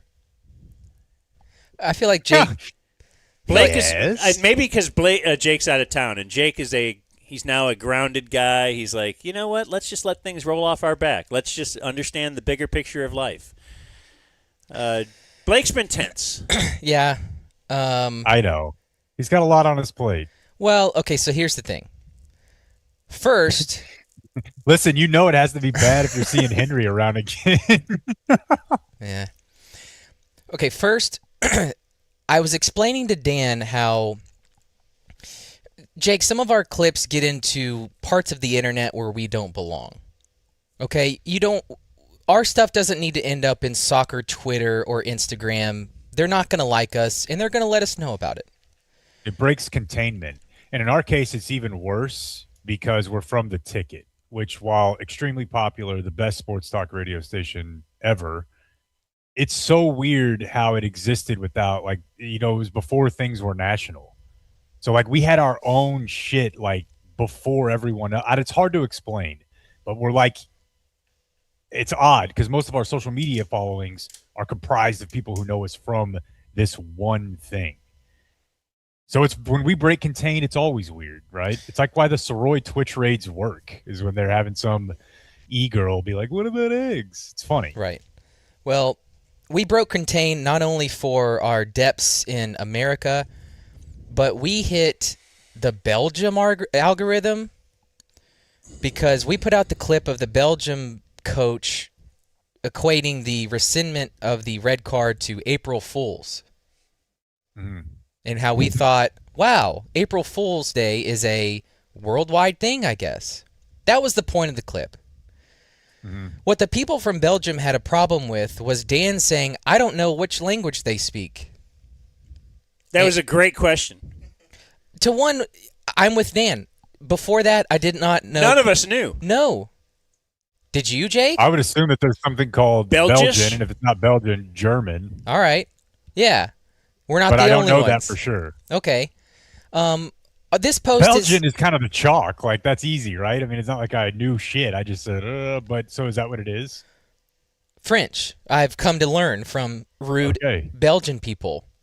The post is blowing up, and I'm looking at comments of just people telling us we're idiots and typical Americans. Ignorance must be bliss. Ha ha ha. And it is. My personal favorite, which pisses me off, is when people say, guess that's why they call it the dumb zone. I don't know why you're. It just aggravates what me I was that telling they don't Blake get yesterday is that this is some people on Twitter purposely put out, like, say something erroneously so that they will get all the comments correcting them, hence the engagement. Like, this should be your dream. You get to now tell Julie about all the imps we're getting and tell our advertisers. Like, that's why I tell you sometimes that the numbers can be misleading and don't mean as much as you think they do. Anyway. Which I'm trying to say to only build up the show, not to pee on And the... I'm trying to sell a roofing company in Brussels because I think Qualis would let us and just really monetize. But why does Blake get mad? Like, who cares? There's a lot of engagement. I don't And know. then he wants to answer them and stuff. Well, He's like, I'm going to tell them. Because that's what they say. If you respond to comments in the first hour, then it's spread. Like, I'm trying to play the social media game, and I don't like it. So anyway, if you want me to just start like ethering people and wrecking our shit, I like, thought trust me, it might be nice if we all traded weeks with the comments and just see what we could do. I would love to see Dan argue with people online. Even, and maybe it's worse now without booze, I would cost us sponsors if you gave me that account. I swear, we've already lost. We lost one before for editing stuff together or whatever. That's not good. It needs to be you. It doesn't matter if it's people spread and see it. Now, I thought it was, I don't know what the clip was, but Dan did say something like, are they invading or is this April Fool's? And I thought that was... No, that didn't make it. That wasn't in there. That was cut. Anyway, I say all that to say I was already a little bit worked up. Showing Dan and whatever, and then even we asked Brandon, hey, which language does Belgium speak? Didn't know. It's not just us. I was already worked up. So here we are in this massive parking lot of this stadium, and it had a light to let people out after football games. Most of the time, it's useless. It stays red, but we were worried that when we pulled the cars up to the light, it would trigger it, and now cross traffic is having to stop for us, who's not going to drive out onto the road. All of our attention was faced towards the road and worried about that. So we have TC's car here, Brandon's car here to do the filming, and we're blocking the exit of the parking lot going out onto the main roads, which is not a big deal because we are the only ones in this parking lot until this car pulls up behind. And again, I missed this part because we're worried about the road. This guy gets out of his car to yell at us for blocking traffic. Traffic. Okay? Traffic. So... I look at the empty parking lot. I see the 5 car lengths that he could have just pulled around and gone. And he says, y'all need to move. You're blocking traffic. And I snap and I just yell at him, go around, because that's what a normal human being would have done. So he's Were we rolling? No, maybe TC was. He snaps back that he's got a student driver in there, and he's not going to have her break the law. Oh my God. That is, I am floored. So just think of the student drivers. Yeah, and so I think I barked at him like she could set. You fast forward 10 years and she's stolen a bus like in Speed, and she's got it wrapped with explosives. This was silly, but I did bark at him like she's gonna come across scenarios like this in her life or something. But That's a good line. Very good. I went You're off. gonna have to learn to deal with something. And I wish he would have come back with something, because I was ready to say, and are you going to have her solve this problem with getting out of your car and yelling at people? I was ready to fight. Anyway, he got back in. I kept yelling at him, and they went about their day. But I was not happy. He got back in because I kind of stepped in and was like, so now you've stepped back and there's a big picture thought, right? How much, what's the big thing here?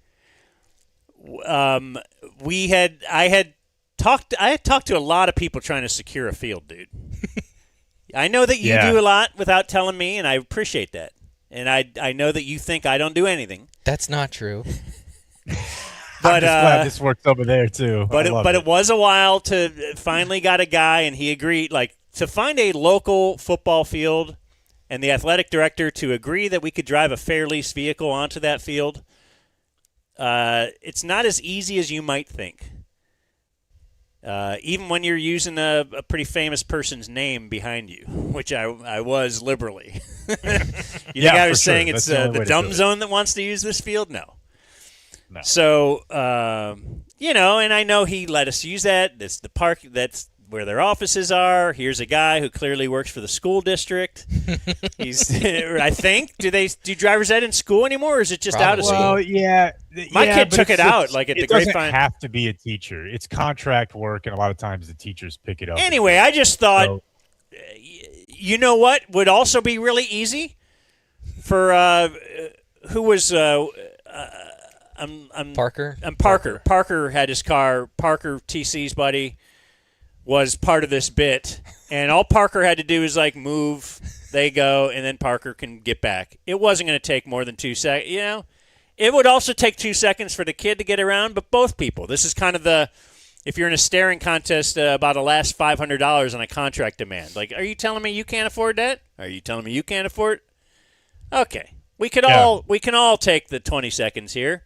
Again, and really, it goes back to the longer he's back there behind her yelling is the longer that we can't continue recording our Brandon Aubrey bit. So what's the quickest way around here? Parker left. The guy, they went.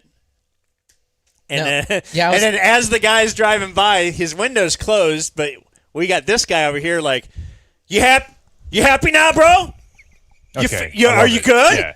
Are you satisfied? Like he's continuing the thing. Because no one backed me up. I was walking out there on a limb, and y'all just moved the cars. No one had my back. It was fine. I needed Mid-City's Jake with me. I know. I walked up. I said, yes, sir. Yeah, excuse me. Sorry, sir. Yes, as soon as we can. We're sorry for blocking this traffic. Clearly, you're right. We're causing mass mayhem. You know, I can't believe that the police aren't here yet and the choppers aren't here. Like, thank you. One of the best things about rehab for me was honestly just learning that sometimes you just have to let morons tell you what to do to get by. Like, you're just going to have to bend the knee to dummies and grease the skids. And I would also reiterate what I said about Brandon earlier. We needed this. We needed these people. We were on our knees. We can't complain then, right? But I also, at the same time, while Dan is fully right, I was getting a little worried that I'd lost my old Blake, and this is fucking, we're reporting to camp in the best shape of our life right now. Brandon was on Blake's side. Yeah. Oh, of course, dude. He's an NFL player. He's a dog. He's not taking, this is what I need. If we're losing me, we can't lose him too. Well, you rest us. This thing got some balls. Yeah. We're fine there. I love it. All right, let's do the news. Before we do the news, or just kind of along with it, I will tell you, my wife pointed out before she left, thank you. Plane, she landed, and she's already texted me about it. You get that? Like, Thanks. Hey, yeah. All right. I guess I'll close this flight tracker window now. Yeah, it's like I assume it's going to be fine, and if it's not, I will probably read about it. But she was like chicken Florentine, the dill-crusted chicken and cheddar broccoli grits. Yes. And the Parmesan cream shrimp and zucchini noodles. Those were her favorites on our recent order from Factor Meals. And I said, I can give you some Parmesan cream shrimp. And she's like, look, no time what about for this just a right discount? now. Yeah, what about a promo code at Factor Meals? FactorMeals.com/dumbzone50 off. We'll get you 50% off and free daily greens per box with new subscriptions only. It's great. Factor Meals. Let's see. Fantastic. I know Big you fan. get them all the Big time, fan. right? Fresh, never frozen. I am. Yeah. The easy thing, again, just to tell you, you don't have to cook. Like, we've got meal prep kits. Those are fine. These are just 2-3 minutes in the microwave. You got a great meal. Portions are good. Vegetables are good. FactorMeals.com/dumbzone50 off. All right. Here's Jake with the Dumb Zone News. Well, boys, it'll be day one of the family actually just being here for the end of the show. Sitting right here. We're going to go ahead and press all the way on. Everybody's up early today? Yeah, a little earlier than they were before. What time is it in? 13-year-old boy, 8:36. Teacher student sex. Come on. Here we go. We'll do it if we have to. You know, I don't we're going to give do a- all the tame stories now. Yeah. Oh, a giraffe born No at the way. zoo. No way.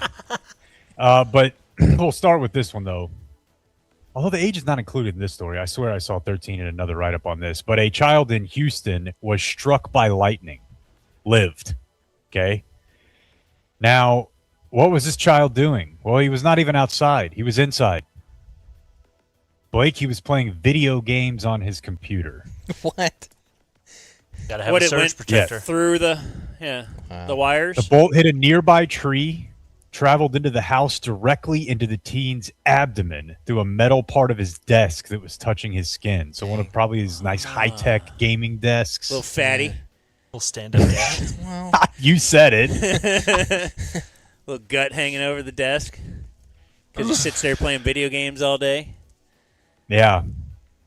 13-year-old Vlad Skuridin. You don't meet a lot of 8th grade Vlads anymore. No. Now, is he like... If ever. I don't know. Is it like Peter Parker?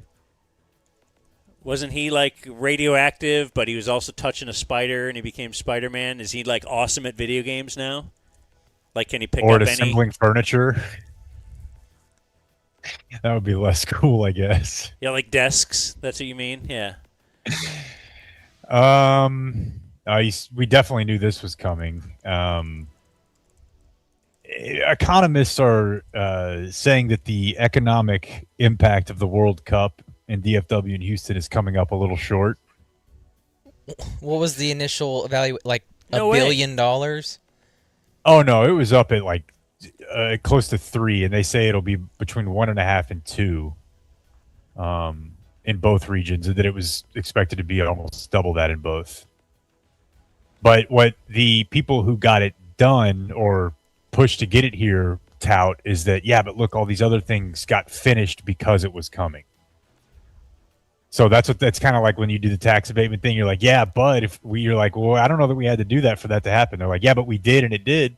So if your wife really never cleans up the house or anything, but then finally her mom's going to visit, so then she cleaned, and you're like, yeah, but see, I clean. Well, yeah, but it took your mom was going to visit for you to, like, so they're just saying we got a lot of stuff done because we didn't want to be embarrassed to not have it done when company came? basically, yeah. Because at the airport today, there's still some construction out there that they didn't totally get done. There's a lot going on at the airport. Dude, I'm sure somebody will figure this out, but I legitimately want to know what happened with that goddamn wall. Like, what are we doing? We made this huge deal out of this. Oh, the whale you wall. And I walked over there and looked at it and like made a joke out of it, and like, well, I guess we're just early. But Yeah, we filmed that well before the World Cup. Yeah, I thought they were going to finish it. They ended up just painting over 90% of it and then saying... At cease and desist. Really weird. Also, numbers on a lot of the arrests out at Dallas Stadium. 46 arrests across 8 games. That doesn't even seem like a lot to me. I thought that's all for drones. No. Or these are non-drone arrests. Trademark counterfeiting. Oh. Criminal trespass, solicitation for scalping. Okay, so it's all protecting big FIFA anyway. It's not... Yeah. Seems like it. You weren't going potty on the Shannon Stone statue. Twice in 1 week. We referenced this in the early bird spot, but the laws, they continue to change regarding THC in Texas. I don't know what any of this means, although I see it when I go buy my vapes. All you should know is that it's all up and up, and it's not based on what politician has what family member in what other industry that could be affected by bingo THC. You just it's all it's the greatest good for the greatest amount of people. That's how they make their decisions. And in the meantime, the people that are excluded from that, those some completely objective decisions, they have to find ways to like move the target. So they banned something called THCA, but THCP is the alternative that is now you can still get it. I went to go buy a vape. I was gonna say over here, wherever I am the other day. Pot is not legal in Hawaii, and they have medical. And but the guy had a bunch of legal weed that he couldn't sell. He's like, oh, I still have all this stuff. So they do the same stuff there where it's like, or here, the laws changed. He's like, well, they changed this one. This stuff has too much in it, so I can't sell it. It was interesting. It was different than the last time I went to a vape shop in a different state, which was Oklahoma in Broken Bow, when I walked in and the entire left side of the wall was just fleshlights and pocket pussies. Which I'd never seen before. Aren't those both the same thing? Is one of them more like over you? One's I confess, a brand. I've never. It's like Kleenex. Okay. Xerox, things of this nature.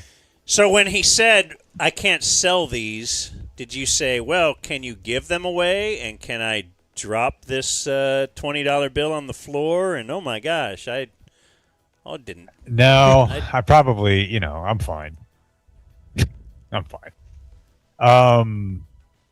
Another day, a couple cases of explosive watery diarrhea in DFW. I'm not coming home until you guys figure this out. We're working on it. I saw Dallas, Texas TV was posting about it. We had like 2 more confirmed cases of like this specific diarrhea virus. Well, I had one that has been sent to me literally a million times. Yeah. Yeah, is it about Taco Bell? It was alleging that Taco Bell might be recalling some of their whatever, and I feel good about the guac. I'm not a guac guy. Yeah. But certainly do love the lettuce on the Crunchwrap Supreme. Did I have one yesterday? I did. And that's a big part of that too. The lettuce, especially for you. I have. Now, I'm not qualified to say this because I have an Al Michaels-like take on vegetables, but I do eat them. I just don't like them. I actually like the ones in Factor, and that kind of taught me how to make them. But I don't. Hold on. Did my audio cut out there? You're good. Nope. Are we good? Okay. I don't eat fast food vegetables no matter what. So, like, if I go to a nice restaurant, I might eat them. No. Wait, what'd you say? Lettuce? Tomato on a sandwich? Okay. No. That's just not. If it's cooked, if it's, like, prepared, but just throwing grass on my food, old grass, is disgusting. So you deserve whatever diarrhea you get from eating lettuce from Taco Bell. Hold on, I sneezed on my shirt. Keep going. Oh, boy. Well, I mean, you want to keep going, but you also want him to hear the show, He can hear it through the speaker. Okay, but it's not. He can't interact. Yeah, he'll be back in a second. How's the weather at home? This guy cannot deal with any road bump, can he? I'm actually asking for real. We got an email about the wet bulb. It is oppressively hot. For real? It's thick. It's disgusting. Yeah, it sucks. You're in the shade. You're dying. How's the weather there? You know, it's interesting. It does do the rain every 30, 40 minutes thing, and it rains for 5 minutes, and that's it. And we had a little bit of rain yesterday. Yesterday was the first day that we'd gone really to like the interior of the island, which is disorientingly beautiful. Like everything is so big. Everything's just on steroids. Like and it leaves. literally The leaf is of a yeah. leaf, just huge. Every tree they're like, hey, that's actually, it doesn't look like it because of where we are, but that's 1,000 feet tall. What the everything is just huge, and it is the scenes that you remember from Jurassic Park. So we got a little bit of Like rain you saw the yesterday, actual field where dinosaurs were running into it. Like you saw that same field. saw the same field. And I'll tell you guys more about this when I'm home. But the tour guide on the tour, this boat tour we were on, her dad was an extra who got eaten. She's from Hawaii, so she's like, "This is the field. Do you remember this field?" I'm like, "Yeah, where they're running." She's like, "My dad got eaten out there." It's incredible. So it used to be a field, Yeah. and currently Used to be a field. currently a field. No, but the weather is a story on like all the local channels. I didn't know like what was going on. Dig World opens this weekend. I know we've talked about it, but I didn't know if Blake planned on going on a grand opening weekend. Just get him in early. Mm-mm. Dude Perfect's Dig Park. Will you ever go there? No, I won't. I'm not going to Peppa Pig Land or Dig World or anything. I'm going to give Brooks that for his birthday. You know, you kind of already set me behind the 8 ball when you gave him the Dude Perfect book, which I can't That's such get an rid of. asshole move. It really, really is. Like it's like we laugh about it, but that's just not. Then I it's got him not cool. a drum set for Christmas. I would much rather have the drum set because, like, I can't hide my disdain for Dude Perfect. So now he wants to read Dude Perfect because he knows I won't read it and that it makes me mad. Our final story here, and yes, I did kind of wait until the daughter left the room for this one. 19-year-old man arrested in Irving. He's arrested for secretly filming in public restrooms. Okay. Okay. When they got him, they found over 300 photos. This is just on one device. And some of them were bathrooms, a Walmart in Dallas, but it also says a changing room at a TJ Maxx. And it just got me thinking, like, are we almost done with changing rooms? You probably thought I was going to say TJ Maxx, but that's you got the Oh no, I thought we were going to kick around which stores you would want to put a camera in, and TJ Maxx would rank very low. It would rank very low if you're going for conventional attractiveness. Sure. But if you're looking for layaway hot, it's above Ross, below Kohl's. That's fair. But do you think it's weird? I mean, obviously, you got to try your clothes on, but so much of shopping is done online that it's clear that trying the clothes on is not necessarily precluding people from shopping, right? Like, when's the last time you went into a place and were like, I'm going to take my pants off in here and put this other pair on? Maybe even, like, just get naked in this little closet. The last time I put on 15 pounds and needed to find my new pant size. Yeah, it's tough. Those mirrors are not forgiving, I don't feel like, either. But my point is just this feels anachronistic. Like, I'm not victim blaming, but I mean, Don't change in a changing room? I guess it's because we're dudes and our clothes just fit and we don't care if they don't. Kristen, do you still go in changing rooms a lot? Like, do you go to you're at whatever, do you go in and try on clothes? Oh, yeah. Okay. You've been to Irving TJ Maxx lately? All right, anyways, there's your news. Are you giving it to me? The Dumb Blake. Zone News. Like and subscribe. That was a good news. Viewer Mail Birthday is going to be brought to us by Poncho Outdoors. I brought my poncho, one of them down here. Use those 2 O's consecutively in ponchooutdoors.com. They had told us, I guess I said something wrong. It's probably me. I think I said they have the SPF protection in the shirts. It's UPF. So they sent us a nice little email, just, hey, make sure they get that right. So I was, hey, well, I don't know why do they call it the dumb zone, you know? So I actually searched online, and I was like, oh, what is the difference? I don't know the difference. Turns out UPF much better. Come protection. on, you were slighting them PFs? Yeah. I messed up on the Never PF. again. So ponchooutdoors.com/dumbzone. You get $10 off your first order. Then these shirts, I did not mess this up. You could wear them outside, like doing physical activity and stuff. And then you could wear them like to a thing where they're like, hey, dress up for this. Make sure you look a little nice. You could wear that same shirt to both things and nowhere where you look out of place. That's how great the poncho shirts are. Color options, pattern options, good for fishing, hunting, pretending like you fish and hunt, and running for office. Yeah, so if you want to write like an email trying to get someone to send you their personal information, wear a poncho shirt.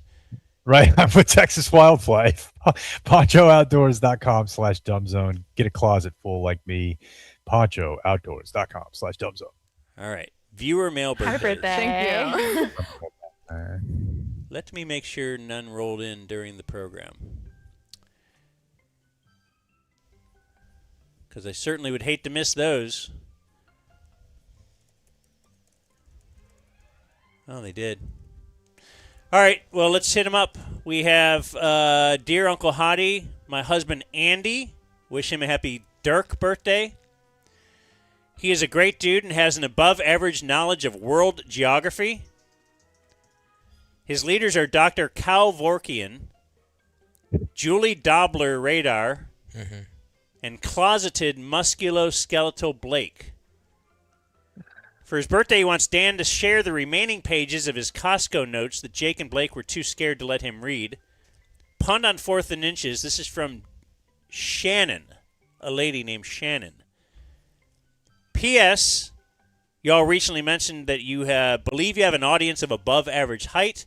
I would reiterate that theory and claim the title of the tallest combined height DF couple. So this is the bar she is putting at, the tallest, and if anybody can beat this. My husband and I have a combined height of 12 feet 10 inches. Damn. Jesus, Pete. Is he one of those bartenders? The 7-foot bartenders? I'll leave our individual heights shrouded in mystery in hopes that a future reveal will be enough to win America's Next Top Angelo. It's a good bit. Wow. I'm going to think about this nonstop. Because what's most interesting? You could honestly make the case that 50-50 is your point of oh, wow, you're both 6'5". But at the same time, 8'5" and 4'5". Okay, I wasn't going that way with it. Well, you know. Yeah, like you ever seen a picture of Shaq with anyone? Right. Like they all look like that. That's a good one. This one is addressed to Blake. Blake, sorry you couldn't make golf this past Monday. Yeah. Anyway, can you have Dan read this birthday wish? Dan, I would like to wish a happy 38th birthday to my son, DZ member 69 Nice, Jeff Jr. Oh, God damn it. Wants me to read this tomorrow. Okay. I'll put this aside. All right. Dump all that. All right. Is it Junior with a G? Thank you, That'd be a folks. good Jeff. All right. Tune in tomorrow. Sometimes we like to tease something to get you to tune back in tomorrow. And so, wow, I wonder what the end of that email's like, you're wondering. Are we going to do a tease at the end of today's show like we've been doing? Absolutely. Dear leader of the Deadly Vagina Assassination Squad, yesterday was the 34th birthday of my French fry F-boy husband, Dummy Grant. Nice. Oh, yeah. I did not wake him up in that special way because I am married to him. I did give him a nice Van Taylor and let him moose me up. Oh. His leaders are Blake's Easter sex toy coupon. Listen, take a weekend off.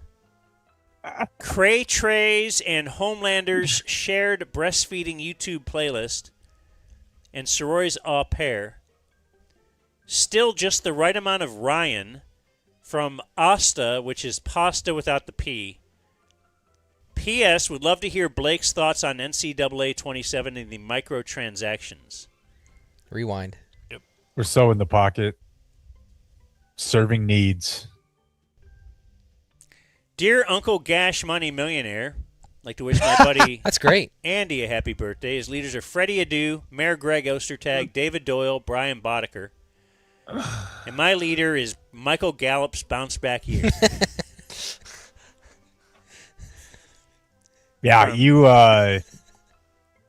you're wrong once, you know? All right. There's another one for Friday. He had 1,000 yards. You guys never seem to remember that actually happened. And he sucks. Are we allowed to read really dirty words that are in the name title? Well, I think you're allowed to read them. What you should do is not cut them off and send them to Tito's Vodka if you're going to be like specific about it. All right. Well, just the alert. Fast forward if you don't like them. Dear Grand Dragon of the Koo Cunt Clam. Gosh. See, Not that's even why that it's... The World Cup. Yeah. Today's my 39th birthday. More cussing Henry and more Blake first downs. That's from Kyle. Hey, Henry, how's that chair? Uh-oh. I guess this is just the three little pigs over here. Henry can just sit in your chair. He walks in. Post on up, I guess. Yeah, you should see how short his shorts are here in this chair. Oh, God, don't move your laptop. Yeah, he's got his balls on your chair, Jake. And Travis says, Dear Pamper of the Panty Hamster, I'd like to wish a happy day one birthday to my wife's new D-Cup Up-Tops. I'm currently driving her home as she is the new proud mother of 500 cc's of chesticle pudding. Congratulations. Stay bricked up and crank and hog from Travis, the Dumb Zone's official prisoner correspondent. Have a great Former weekend, prisoner Travis. correspondent. When are y'all taking visitors? That is insane, dude. They've made Disney movies about smaller comebacks than that guy being in prison and now he's driving his wife home from an implant surgery. Damn. That's the guy who told us about what they do to you in prison whenever they're all the razor stuff. And now look at it.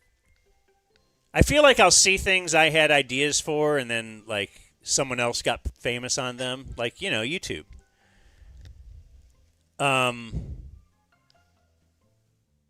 Is there already like a Larry David episode where like is there a wife contemplating getting a breast implant and like how big? And you got to like kind of be cool, like I mean, it's up to you. It's really right. I love you for you, but I mean if and she's like, well, I think it'd make me feel a little more confident if they were, even a little bigger. And I love a confident you. I mean, that's. Oh, so you're saying you want them bigger? No. I mean, I just I want you to be happy. It's you would want that question and you wouldn't want it simultaneously, like because I'm gonna fumble this. Somehow I'm gonna end up with she's gonna end up just not getting it done at all. Yeah, and also you might get it too right, and then she's like, actually, I'm pretty out of his league now. So I'm... there's a fine line there. Yeah. Anyway, that's viewer mail birthdays. Community Mechanical presents On This Day in History. This would be a good opportunity to mention Community Mechanical. They are our HVAC company. They are awesome. Travis Gafford is our man over there. Company. If Travis's wife listens, maybe they would challenge the 12-foot, 10-inch, because he's a large man. But I am not familiar with Travis's wife's dimensions. But if you would like to ask him about that, 469-667-7290. You can text him anytime. Call him. CommunityDFW.com. I believe they went out to Mama Clayton's house pretty recently. They had an issue they needed quickly. Now they were going out of town. Travis had somebody over there that day. Tell them that you're with the Dumb Zone, too. Tell them that you heard about them on the Dumb Zone. They'll treat you a little extra better. They will, right? Let's just be honest. They will. That's just one of the benefits you get for being an advertiser here. The Dumb Zone, it just means more. And so I've heard some people back at home putting in wet bulbs in their home and then leaving if it gets hot. You don't have to do that. You can just go to CommunityDFW.com. They'll actually just fix your AC for you. What's a wet bulb? It's like a wet device, apparently. I can read you this guy's email. Yeah, go ahead. You think I would have had it in front of me. I have it almost in front of me. Now you can tell this guy was an Army medic. All right. And he says that it's not as complex as Blake makes it sound. I was reading it's from the internet. Well, he's not taking a shot at you. Boy, you do need to chill out. There's a lot of tension around here. A lot of tension. Real pissed about those microtransactions. Small container on a tripod with 2 thermometers. One is exposed, one is covered in wet gauze. You use readings from both to come up with a wet bulb index, and then training length and intensity is advised, or revised rather, based on that. So they've been doing it in the Army forever, Cole Beasley. Now this sounds like new woke Army. Yeah, that's why we're not winning these wars, man. This guy says he He's hadn't been getting in rid of 20 years, but sure. Thank you, Brandon. Today is Thursday, July 9th. On this day in 1937, a fire at the 20th Century Fox film storage facility. 1937, they had a fire there. It destroyed most of the silent films from their history. So that's, I guess, a loss. It's probably a loss, for history. If you wanted a positive spin on the way things work today, trademark, everything is preserved. So it's highly unlikely that any art or like important work like that would ever be, that's never going to happen again. Just don't run for president, or do and be him, I guess. I don't know what that means anymore. On this day in the year 2000, at least 12 people died in a soccer stampede. It was Zimbabwe and South Africa in a World Cup qualifier. Some fans were throwing bottles, so police fired tear gas at those fans, and then there's people started running and stuff and dying. Not only does the AP say it was only soccer fans, it says it was only in Africa. So it's like, yeah, I saw level. him last year, and he hadn't added that part, but yeah. I was thinking about Rich Paul saying, Masai unlocks the entire continent of Africa. To what? I don't know. Kevin Bacon is their lead scout over there, and he can get any. That Great movie point. rocks. We should absolutely review that. Great. The air up there. Oh my gosh.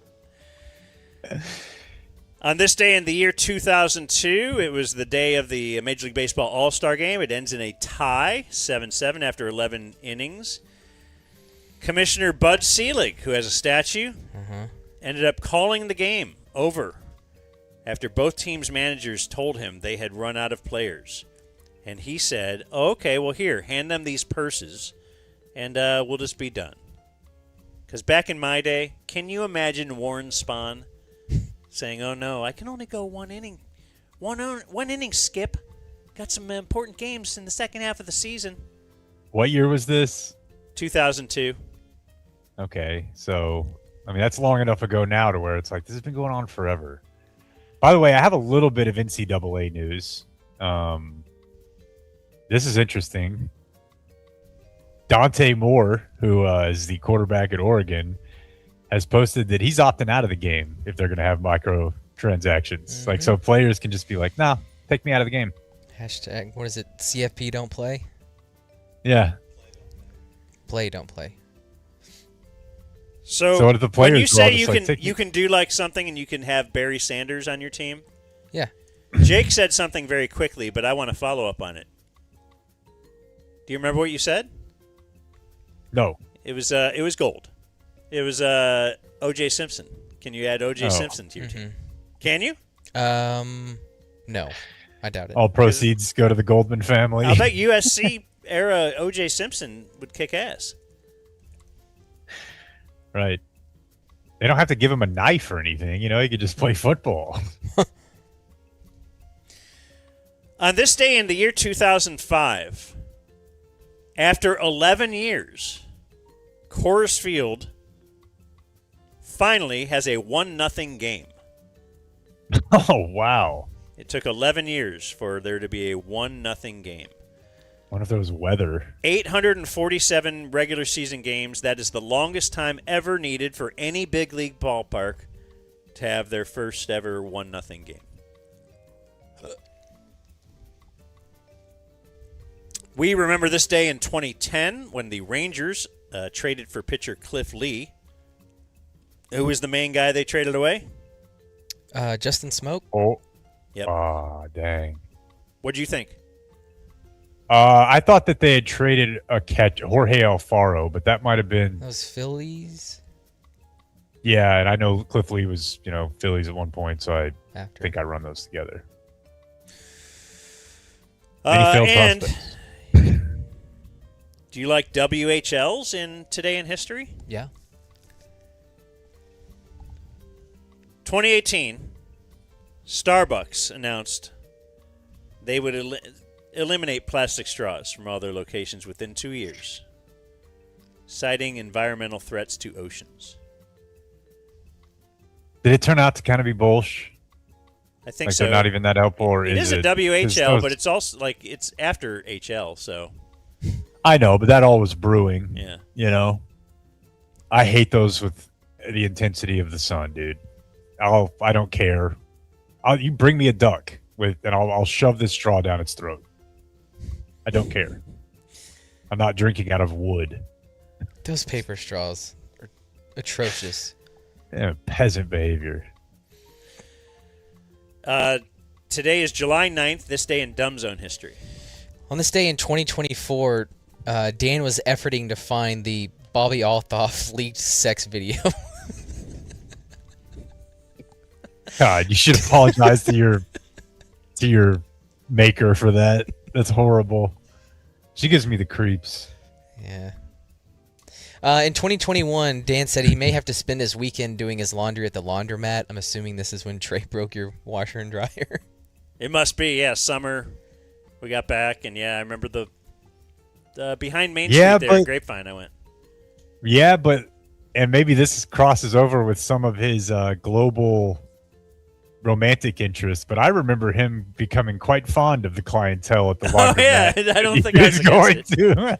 Oh yeah, I forgot about that. I gotta go do laundry again, honey. It's White's Day. And then I'm like, again. I'm like a millionaire in there too. It was like, dude. Yeah. Oh, you need a quarter? Here.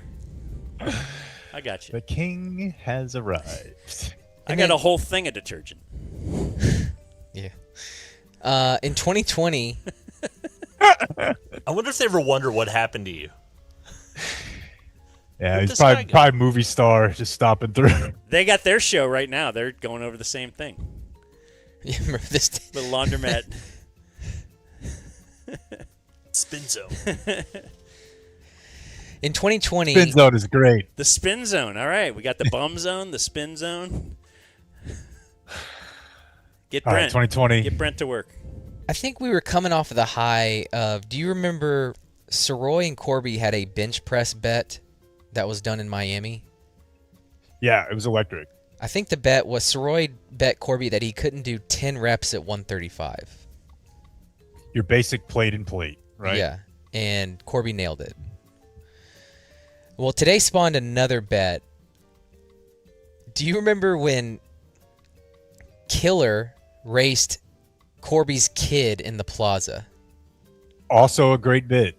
I had a lot of fun with that. So it was Killer. They were going to do two different races. Van versus Killer and Van versus Soroy. And I think Soroy pulled his hamstring. The Soroys will curiously pull up on you right before the big event. But to Killer's credit, I think he beat Van. He did, and he showed up in tights. Like, he had long, like, running tights on under his shorts. I was like, that's audacious. Yeah. And he went for it. Maybe you can trade in speed. And then finally, we had Christopher Eccleston on.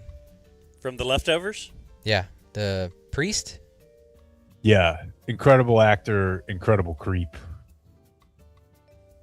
Creep in real life, or he acts the creep? I guess both. But I just remember when he was on with us, it felt like we were talking to a very serious person. It was not here to F around. I think that interview cost me $40. Because I was confident I could dial out, and I did test it, and then for whatever reason, calling his cell phone wasn't working. So I had to call him on my phone, 3-way in with the Ticket Studio, and get the interview done. There's a guy who just gets it done. No doubt. Just pays the price. I mean, he'll tell you about it. Years later. Yeah, but at least he waited a couple years, you know? I didn't tell you that day. Fine. Other birthdays today, we have Trent Green, 56. Did he? Was he the quarterback Oh, yeah. that got injured and that opened the door for Kurt Warner? Yeah, but I feel like Trent Green might have had like a borderline MVP. Like, he might have finished top 2, maybe won one. Am I high?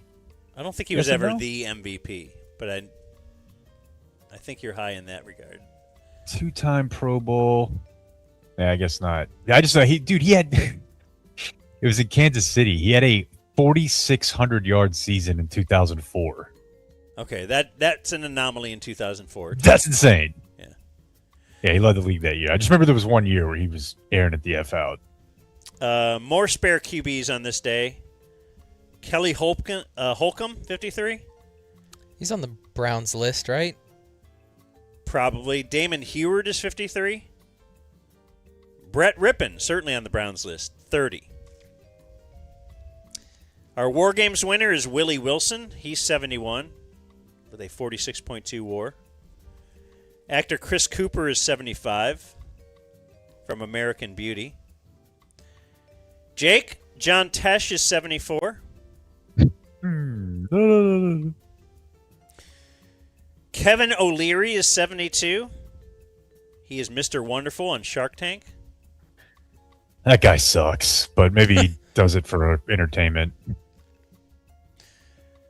Jimmy Smits is 71. Tom Hanks is 70. Wait, let me ask a question about Jimmy Smits. Really nothing else? What do you mean? Like, that show was the biggest thing in the world when I was a kid, and it was like getting to watch it felt like, it was a big deal. But Was I it guess really the NYPD same thing Blue? kind of applies to Dennis Franz, right? Like, what else? Yeah. Like, look at all those actors and actresses from ER, right? I'm not saying any of them became like A-listers, but Clooney did, but a lot of them, they got work. What's the last time you saw Jimmy Smits? I mean, don't undermine his work as Miguel and Dexter. Well, that's good. I didn't know that. That's a good gig.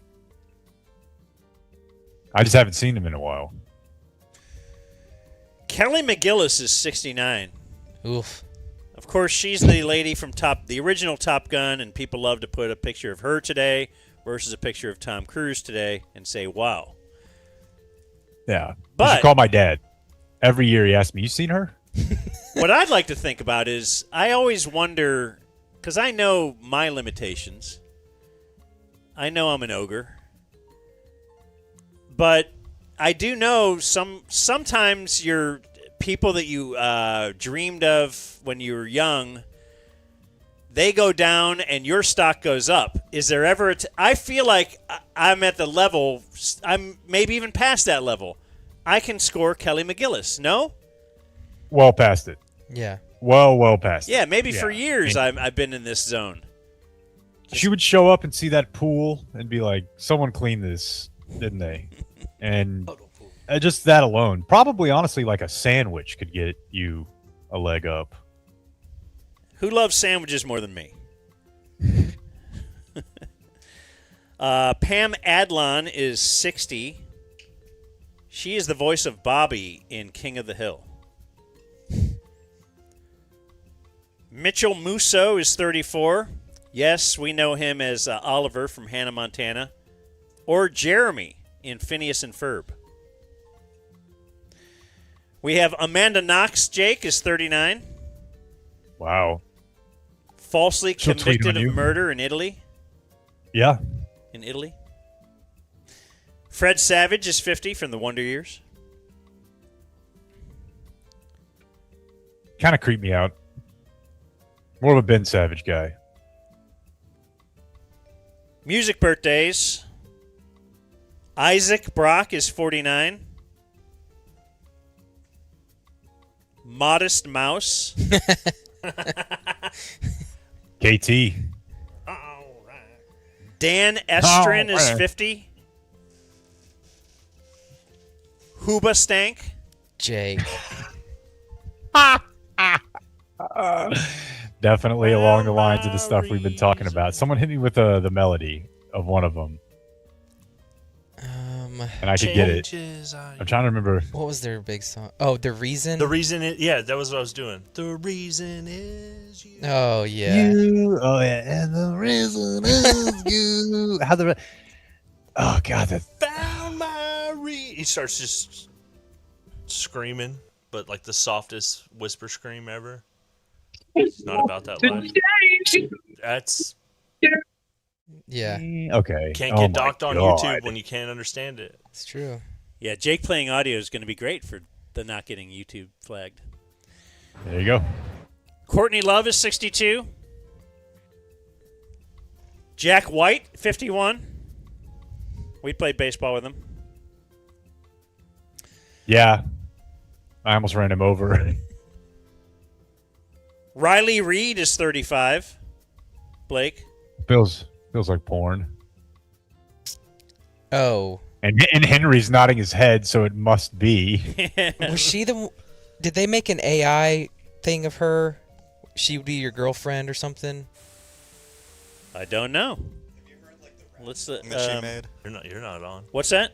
She made a rap album? No, a rap song. It's really bad. Like where Here. she says the N word.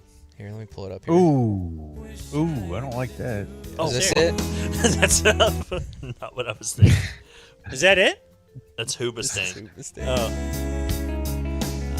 Well, I want the Riley Reed rap song. It's so bad. Well, instead of searching it, Henry, you should just sit there. Yeah, just sit there. Stephen Avery is 63, Jake. Brendan Dassey. I do see Riley Reed. My note here is she's in the X-Rated Critics Organization Hall of Fame. And our Dumb Zone birthday of the day, we give it to Sarah Koenig. She's 56 from the Serial Podcast. Or collect am I? from. How old am I? And, Collect call from... Dude, I don't know if you guys Blitz. have seen. Because that's definitely a dub HL, but man, I'll play it for you tomorrow. There's a case of vocal fry going around right now in a video that you guys have to hear. And I saw somebody tweet it and was like, this is literally the only reason you can't win an election. It's just some Democrat guy we didn't really. There's consider something the to that. voters to There's something to the face have of your organization not being a Teamsters guy anymore. Right? It's the most. Oh my God, the voice. It's you know. Yeah. Best we can do is HHS. Born on this day, now dead. Jacob Perkins. What year did he live? He was born on this day. Now he's dead. Jacob Perkins invented the refrigerator.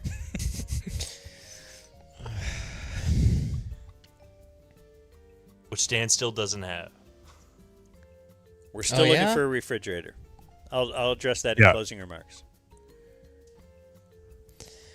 I don't know why I want to say later than I think. Well, you do. You're right. 1940. He died in 1849. Damn it. So, obviously pre-electricity. So is he the first guy that thought, like, let's just kind of put a piece of ice in here with it? And Yeah, that doesn't feel like a refrigerator to me at all. It feels like this is the first guy that was like, what about if it were cold? Yeah, I don't know. Like, you didn't All even have right. electricity. Dump this whole thing. Okay. But also born on this day, now dead, OJ. The Juice. Take care. Orenthal James Simpson. Dead on this day, still dead. Bill Mosienko. He scored the fastest hat trick in NHL history. How long? 17 seconds. I actually think that, I'm going to go 20. 21 seconds. I think, okay. But what's interesting is someone else scored in between there, so it wasn't a natty hattie. Right. So your goal with your wife, can you beat Bill Mosienko?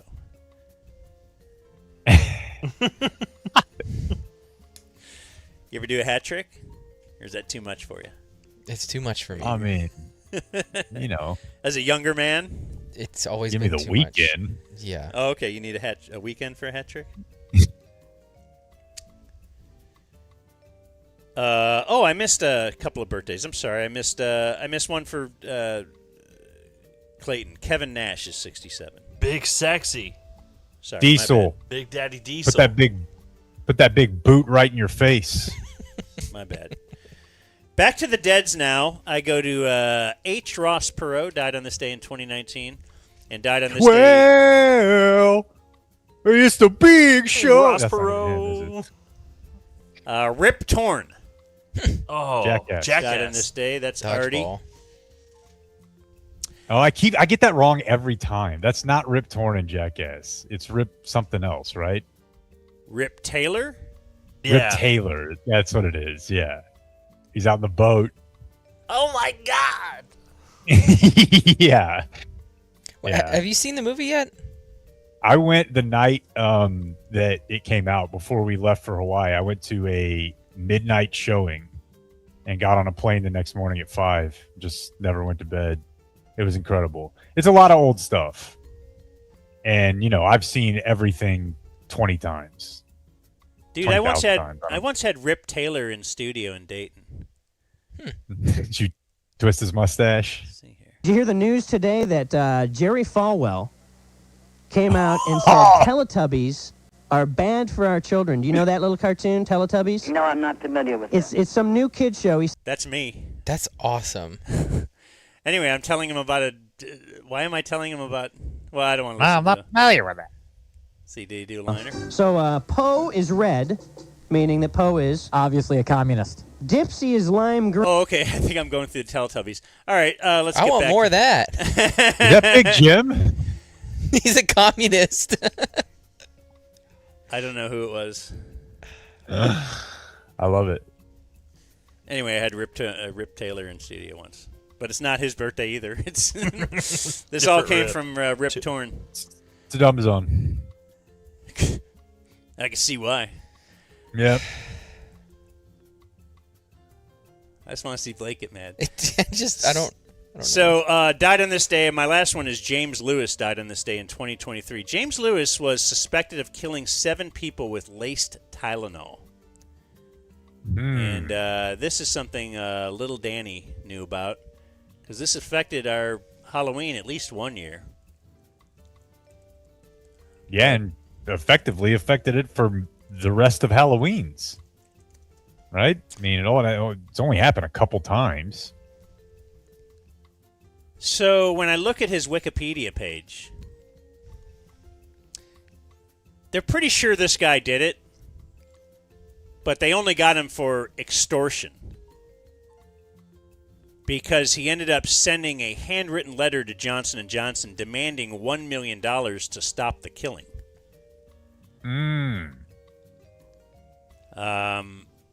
Fascinating. They were never really able to get the evidence to charge him with the actual poisonings, but they were able to say, you did write this letter and prove that.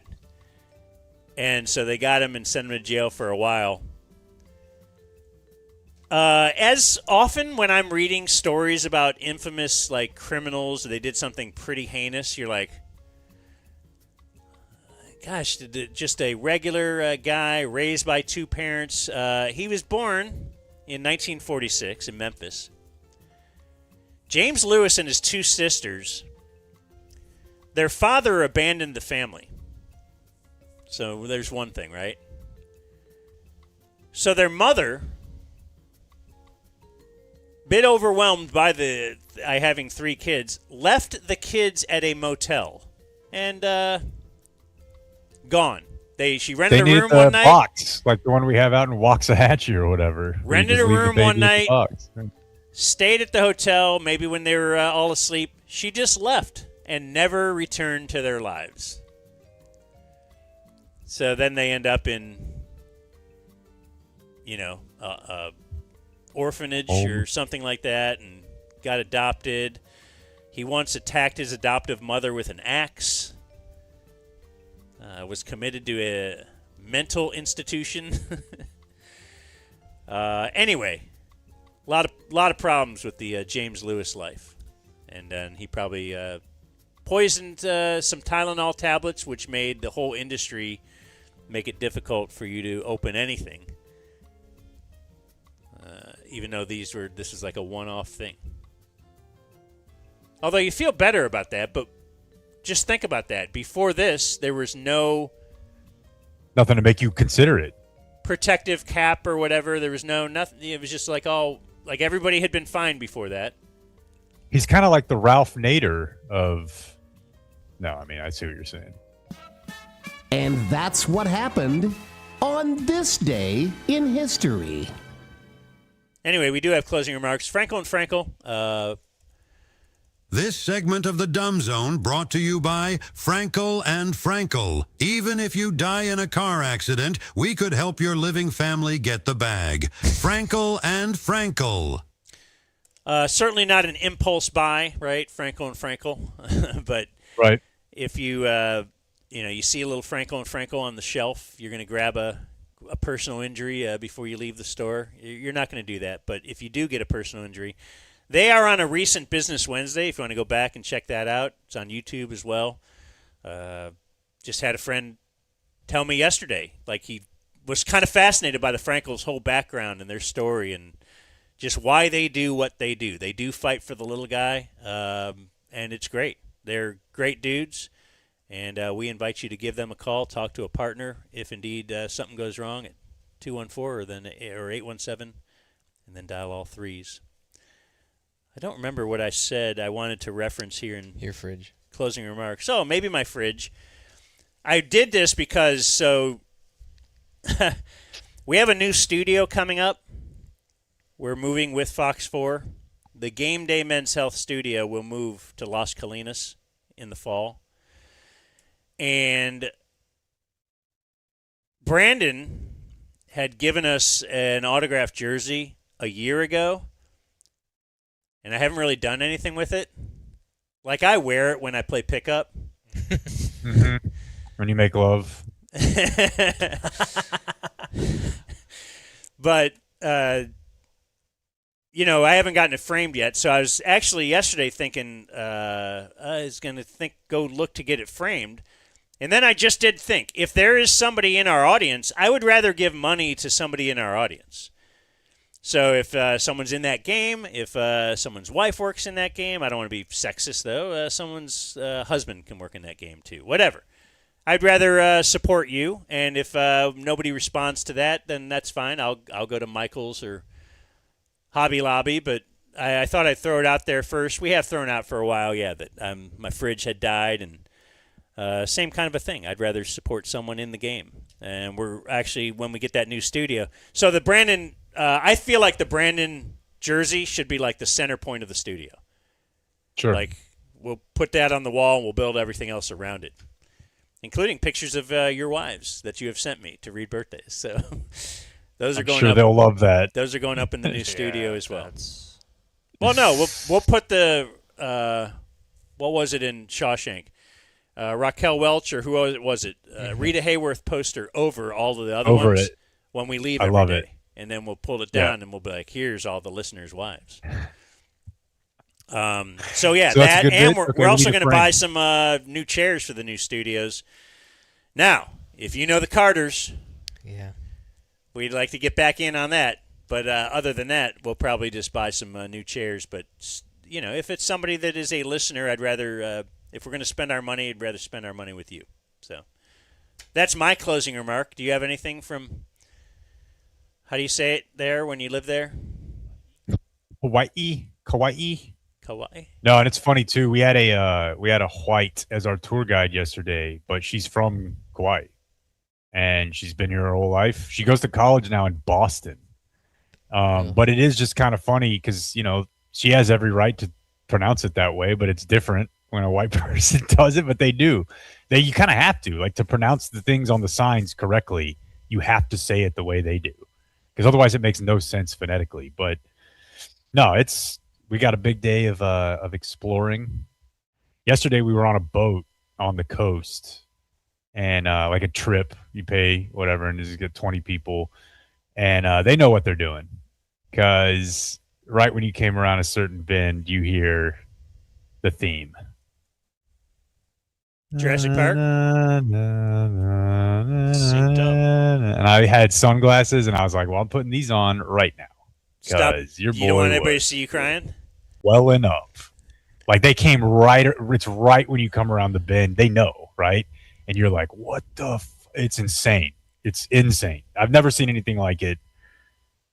It's truly, like, it's insane. It's insane that this is here. But if you think about it, it's in the middle of the ocean. It's the wettest place on Earth, so all the plants just look like they're on HGH. They got game day plants. Yeah. Everything's lush and pretty and insane. Mom's going home late tonight. That's been awesome. I'm sorry. Oh, no, but it's been cool, though. Good babysitter having your mom there. For sure. And then, that my wife has a job, whatever. It's not all me. But if you're like on a boat with your mom and your wife and your kids, it feels like you're like, fuck, I've accomplished something. Like, I'm some level of now I can't, if they need me to like tie a knot on this boat, I'm going to piss my pants, cry. But for the moment, like, I feel but if like they need me a provider to look at Jurassic Park film locations and be sad. Right. Yeah. Now, have your kids seen it? Incredibly cool. No, my daughter's seen parts, but not the whole thing. She scares easily. Have you put it back on since you've been there? Because I feel like that should be something you kind of look at, and just so you can walk outside into it. I looked at the part where her dad got eaten last night, that was actually the night before. I went and looked at that for sure. But yeah, it's emotional. Like, the whole place is just like, it makes you feel emotional. Like, it's too much nature. This is the thing, and I have a longer thing on this. I could not live. You wouldn't want to live here unless you're done with life. Unless you're like, this is it. I'm checked out. Not really interested in contributing anymore. Like Don Nelson? You would just yeah, and that's fine. But if you still have like any aspirations, you can't live here. Why? Because you will just be sucked into the shit. You'd be like, what is the point? Like, why would I work, or why would I struggle for anything? Like, we're all trying to recreate this at home with all sorts of different things you can buy and big world, possibly go do whatever. But if you were here, you'd be like, I literally just need to eat, get by, and I'll be fulfilled. You can go outside, just sit, and you're happy. Right. I need the hellscape of like 114 to make me get up in the morning. Just my concrete. Yeah, our lawn is getting yellow. Yeah, and we're watering it way too often, and it doesn't matter. Communist. It's very. That's a big. Yeah. Okay. Yeah. All right. Henry, it's good to see you, bud. Mofo. We gotta go before this becomes a zoo. See you guys for drinks later. Thank you for watching my video. Subscribe and type for my name if you want to watch more of my videos.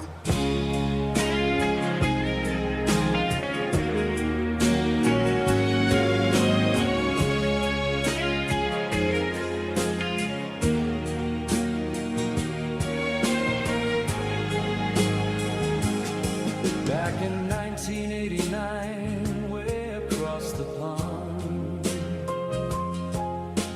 a day that will live in infamy.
They were just